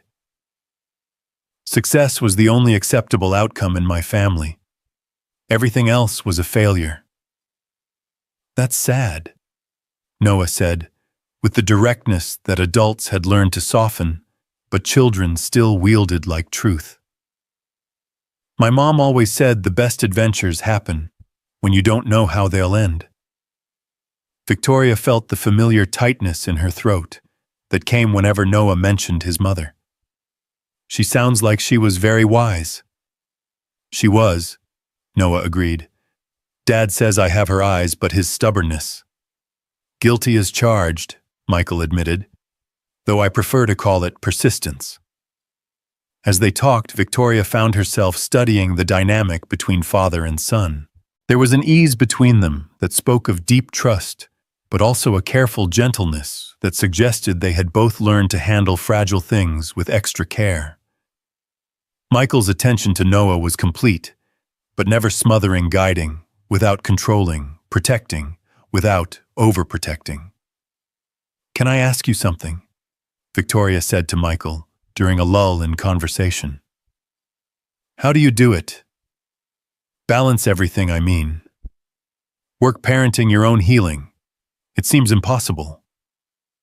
Michael was quiet for a moment, stirring sugar into his coffee with the methodical care he brought to everything he did. "Honestly, most days I feel like I'm barely keeping my head above water. But Sarah used to say that the secret wasn't having all the answers. It was being willing to admit when you needed help." "Do you need help, I mean?"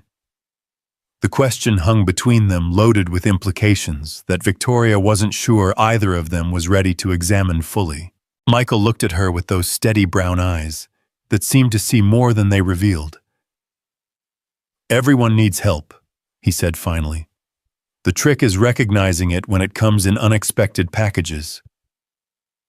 3 weeks later, Victoria found herself in completely unfamiliar territory. The sidelines of a youth soccer game, cheering for Noah's team with an enthusiasm that would have mystified her business associates. The invitation had come casually, Noah mentioning that he had a game on Saturday and wondering if she might want to come watch. Victoria had accepted before fully considering the implications of spending her weekend at a suburban soccer field. But as she watched Noah race across the grass with the determined intensity he brought to everything he cared about, Victoria discovered that there were forms of entertainment more satisfying than corporate networking events. The pure joy on the children's faces, the supportive cheers from parents who had nothing to gain from each other except community, the simple pleasure of celebrating effort regardless of outcome. It was a world away from the calculating atmosphere she was used to. "He's getting stronger," Michael observed, settling beside her on the aluminum bleachers with coffee from the concession stand. "More confident." Victoria watched Noah steal the ball from an opposing player and pass it skillfully to a teammate. "The art classes are helping, I think. Emma says confidence in one area builds confidence in others." The art classes had been Victoria's idea, implemented after she had witnessed Noah's talent during their origami sessions. She had quietly arranged for him to attend weekly lessons with one of Seattle's most respected children's art instructors, framing it as a scholarship program to avoid any awkwardness about charity. "You didn't have to do that," Michael had said when she first mentioned the arrangement. "We could have figured something out." "I wanted to," Victoria had replied. "Talent like his deserves nurturing. Besides, I'm learning as much from him as any teacher could provide." It was true. The Tuesday evening origami sessions had evolved into something unprecedented in Victoria's life. Time spent creating for the pure joy of creation, without agenda or expectation of return. Noah and Emma had become her teachers in the art of being present, of finding satisfaction in process rather than outcome. Now, watching Noah play with the kind of focused joy that had become his trademark, Victoria felt a deep satisfaction that had nothing to do with profit margins or market dominance. She was witnessing the flowering of potential she had helped nurture, contributing to something beautiful, without needing to control or claim credit for it. "Victoria," Michael said quietly, "there's something I want to tell you. About Sarah, about what happened." Victoria felt her attention sharpen. In all their conversations over the past months, Michael had shared memories of his wife, but never the details of her loss. She had sensed the pain beneath his carefully maintained composure, but had never pushed for information he wasn't ready to share. "You don't have to," she said. "I want to," Michael replied. "You've become important to us, to Noah and me, and there are things you should understand if we're going to keep whatever this is we're building." Victoria nodded, giving him space to find his words, while keeping part of her attention on Noah, who was currently engaged in an animated discussion with the referee about an alleged foul. "Sarah had cancer," Michael said simply. "Diagnosed when Noah was 4. We had 2 years to say goodbye, which was a gift and a curse at the same time. Long enough to prepare him as much as any child can be prepared, but also long enough to watch her fade away piece by piece." Victoria felt her chest tighten with sympathy and recognition. She understood now why Michael moved through the world with such careful attention to the present moment, why he treated each day with Noah as precious and finite. "The last few months were the hardest," Michael continued. "She was in so much pain, but she kept folding cranes for Noah, kept creating beauty even when everything hurt. She said she wanted to leave him with as much light as possible to balance out the darkness of losing her. She succeeded, Victoria said softly. Noah carries that light with him everywhere. Most days I think so, Michael agreed. But sometimes I wonder if I'm enough, if I can give him everything he needs to grow into the person she would have wanted him to become. Victoria thought about the boy on the soccer field, his combination of artistic sensitivity and quiet strength, his ability to see clearly and speak truth without cruelty. Michael, you're raising an extraordinary human being. Sarah would be proud of both of you. Some days I feel her approval, Michael said. Other days I feel like I'm fumbling in the dark, making it up as I go along. Maybe that's what good parenting looks like, Victoria suggested. Caring enough to worry, being brave enough to try, staying open enough to learn. Michael looked at her with surprise. You sound like you've given this a lot of thought. Victoria realized she had. Over the past months, watching Michael navigate fatherhood with such intentional care had made her examine her own relationship with guidance and growth. She had begun to understand that leadership, whether of a child, a company, or oneself, wasn't about having all the answers, but about creating space for others to find their own. I've been learning from a very good teacher, she said. The game ended with Noah's team winning 3-2, a victory that prompted celebration in the form of ice cream from a nearby truck. As Victoria watched Noah accept congratulations from teammates and parents with the kind of gracious joy that suggested solid self-esteem, she felt a deep satisfaction that had nothing to do with her own achievements. Ms. Kane, Noah said, approaching with chocolate ice cream decorating his smile. Will you come to our art show next month? Emma and I both have pieces in it. I wouldn't miss it, Victoria replied, meaning it completely. The art show held in the community center where Noah and Emma took their weekly classes was unlike any cultural event Victoria had ever attended. The walls were covered with the uninhibited creativity of children aged 5 to 16 works that prioritized expression over technique, joy over perfection.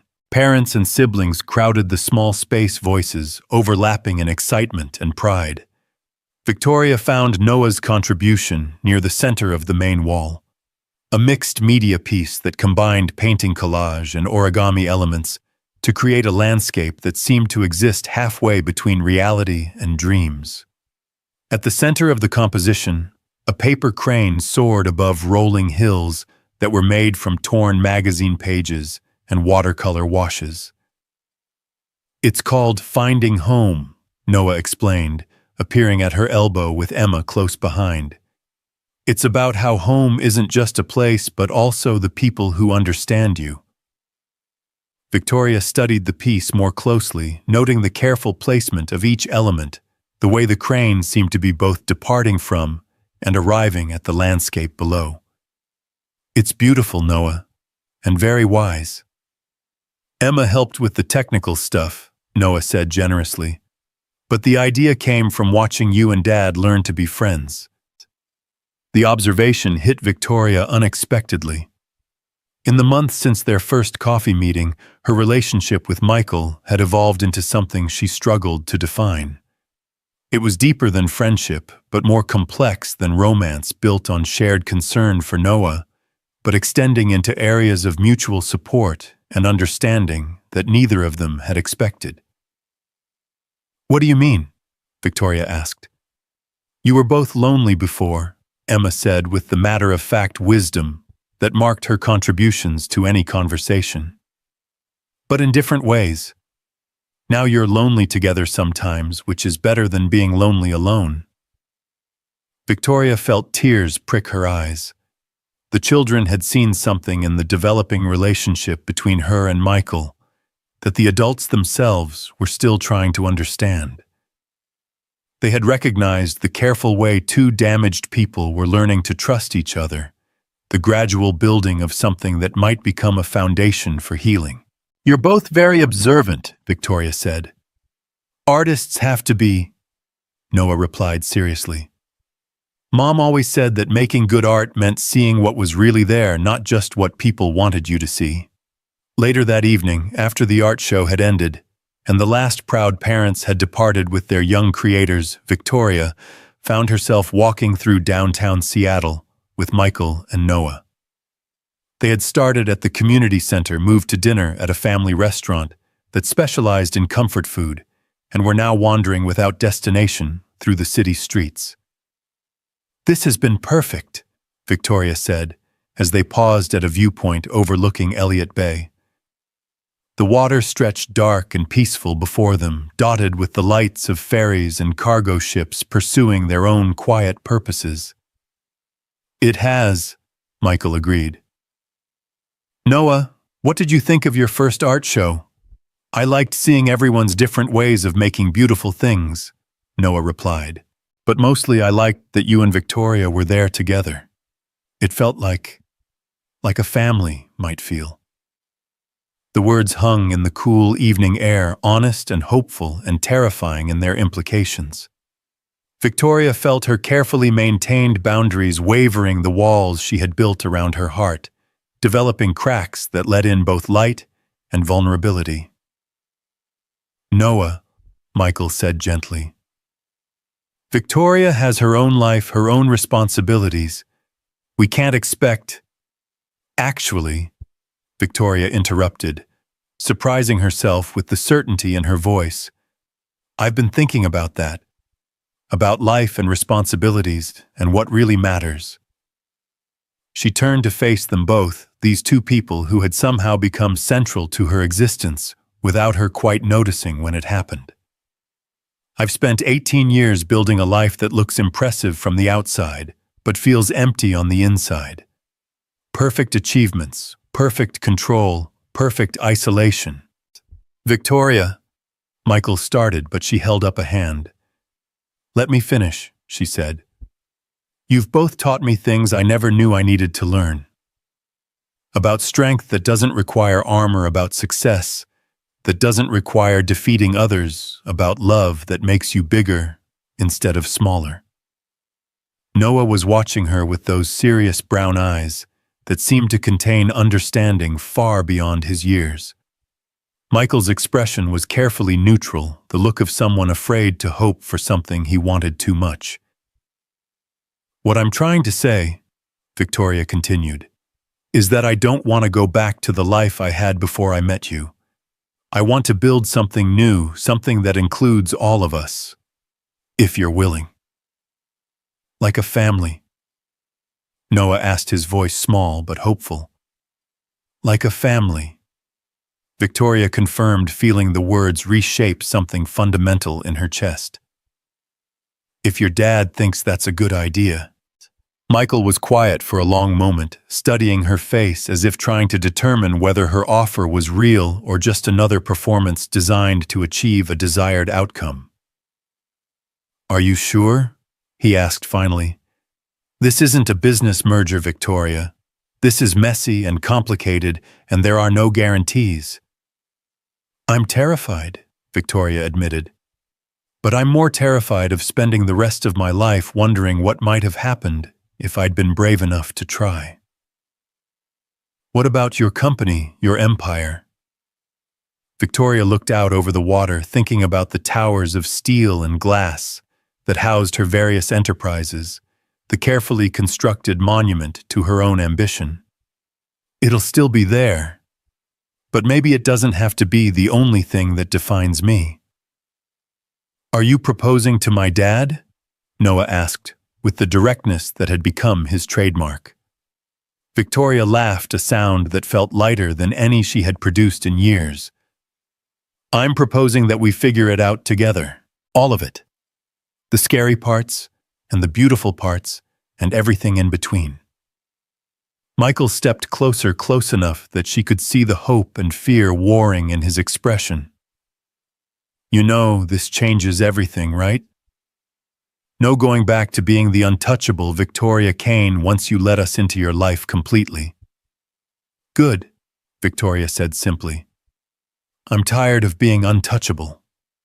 6 months later, Victoria stood at the edge of the training floor in her dojo, watching as Noah led a group of younger children through basic origami techniques.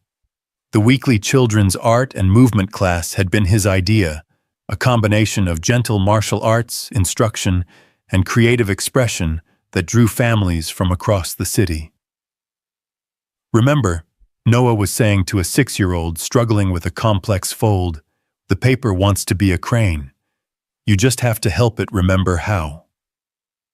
Victoria smiled at the wisdom in the advice, thinking about how applicable it was to most of life's challenges. She had spent so many years trying to force outcomes through willpower and strategy, never realizing that some of the most important transformations happened when you learned to work with natural tendencies rather than against them. "He's a natural teacher," Michael observed, joining her at the edge of the mat. "Patient, but encouraging. Reminds me of someone else I know." Victoria leaned into his shoulder, still surprised by how natural physical affection had become between them. The transition from friendship to something deeper had been gradual and careful, built on foundation of shared values and mutual respect rather than passionate impulse. "The demonstration's in 2 weeks," Victoria said. "Are you ready?" The statewide Aikido demonstration had been Michael's suggestion, a chance for Victoria to showcase the evolved teaching philosophy that had emerged from their months of collaboration. Instead of focusing purely on technical mastery, their demonstration would emphasize the integration of martial arts principles with creative expression, mindfulness with practical application. "As ready as I'll ever be," Michael replied. "Though I still think you're crazy for agreeing to this." "Probably," Victoria agreed. "But it's the good kind of crazy, the kind that leads to growth instead of stagnation." They had been planning the demonstration for months, working together to create something that honored traditional Aikido while incorporating the lessons they had learned about presence, creativity, and authentic strength.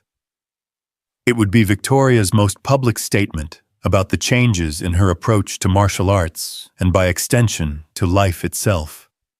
"Besides," Victoria added, "we've got the best secret weapon in the business." She nodded toward Noah, who was now helping the children arrange their completed cranes into a collective sculpture. His natural ability to see creative possibilities in technical challenges had become an integral part of their teaching methodology. The day of the demonstration arrived with the kind of perfect autumn weather that made Seattle's reputation for rain seem like deliberate misdirection. The venue was packed with martial artists from across the Pacific Northwest, many of whom had come specifically to see what Victoria Kane had been developing in her increasingly famous Tuesday evening sessions. Backstage, Victoria felt the familiar pre-performance butterflies that had accompanied every major presentation of her life. But tonight, the nervousness felt different. Less about fear of failure and more about excitement for the possibility of sharing something meaningful. "You've got this," Michael said, checking the ties on his GI one final time. "Just remember what we practiced. Trust the process, stay present, let the techniques emerge naturally."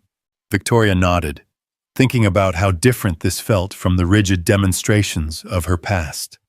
Tonight, instead of showcasing perfect execution of predetermined forms, they would be having a genuine conversation, through movement responding to each other's energy in real time.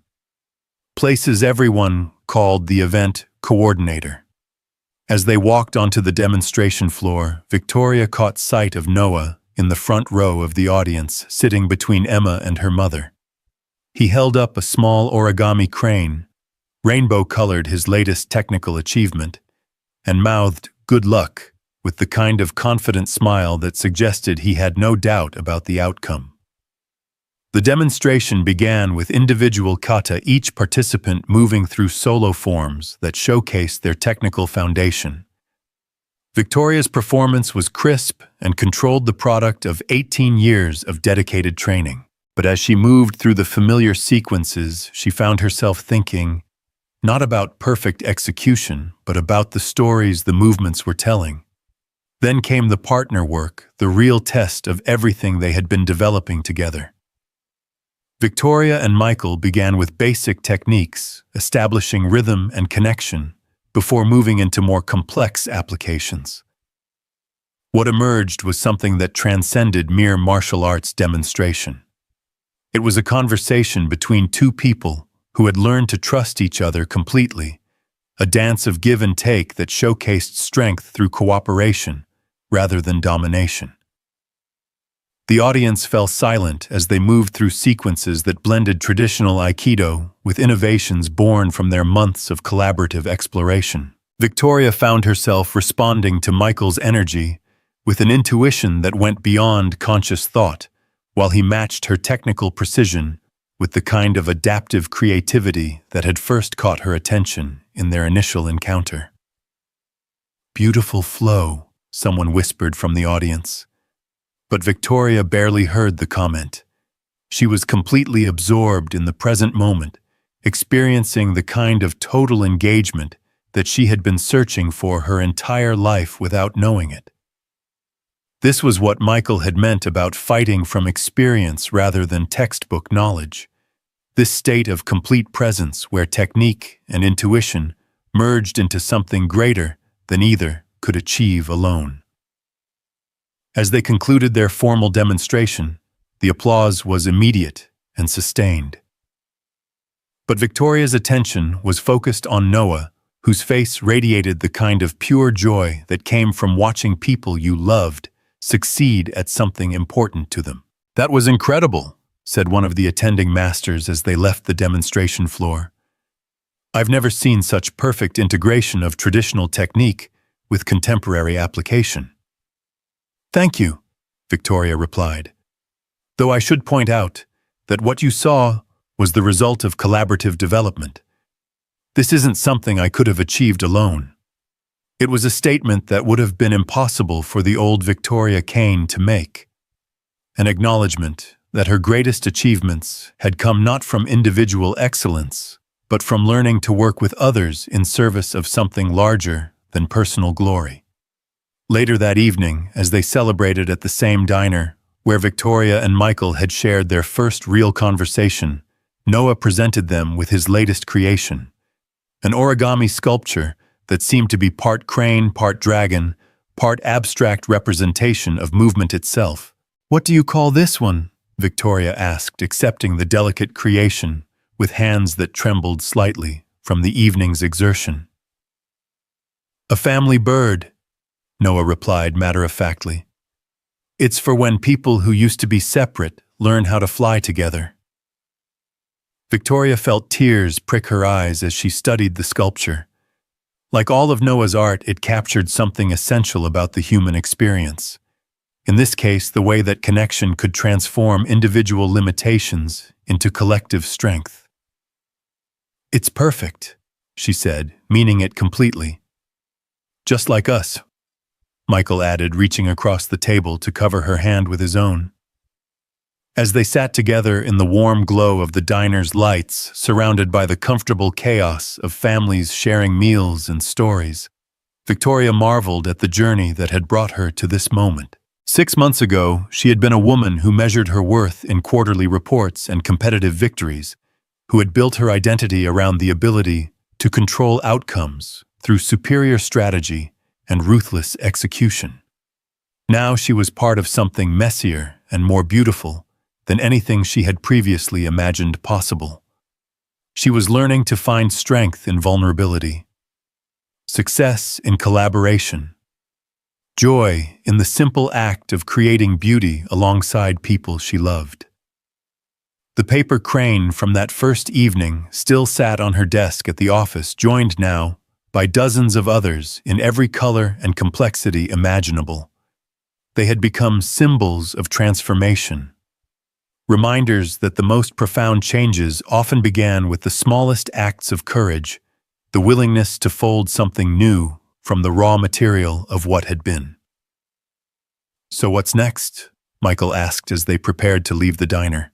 Victoria looked at Noah, who was carefully packing his art supplies with the methodical care he brought to everything important, and then at Michael, whose steady presence had become the foundation for her own growth into someone she actually liked being.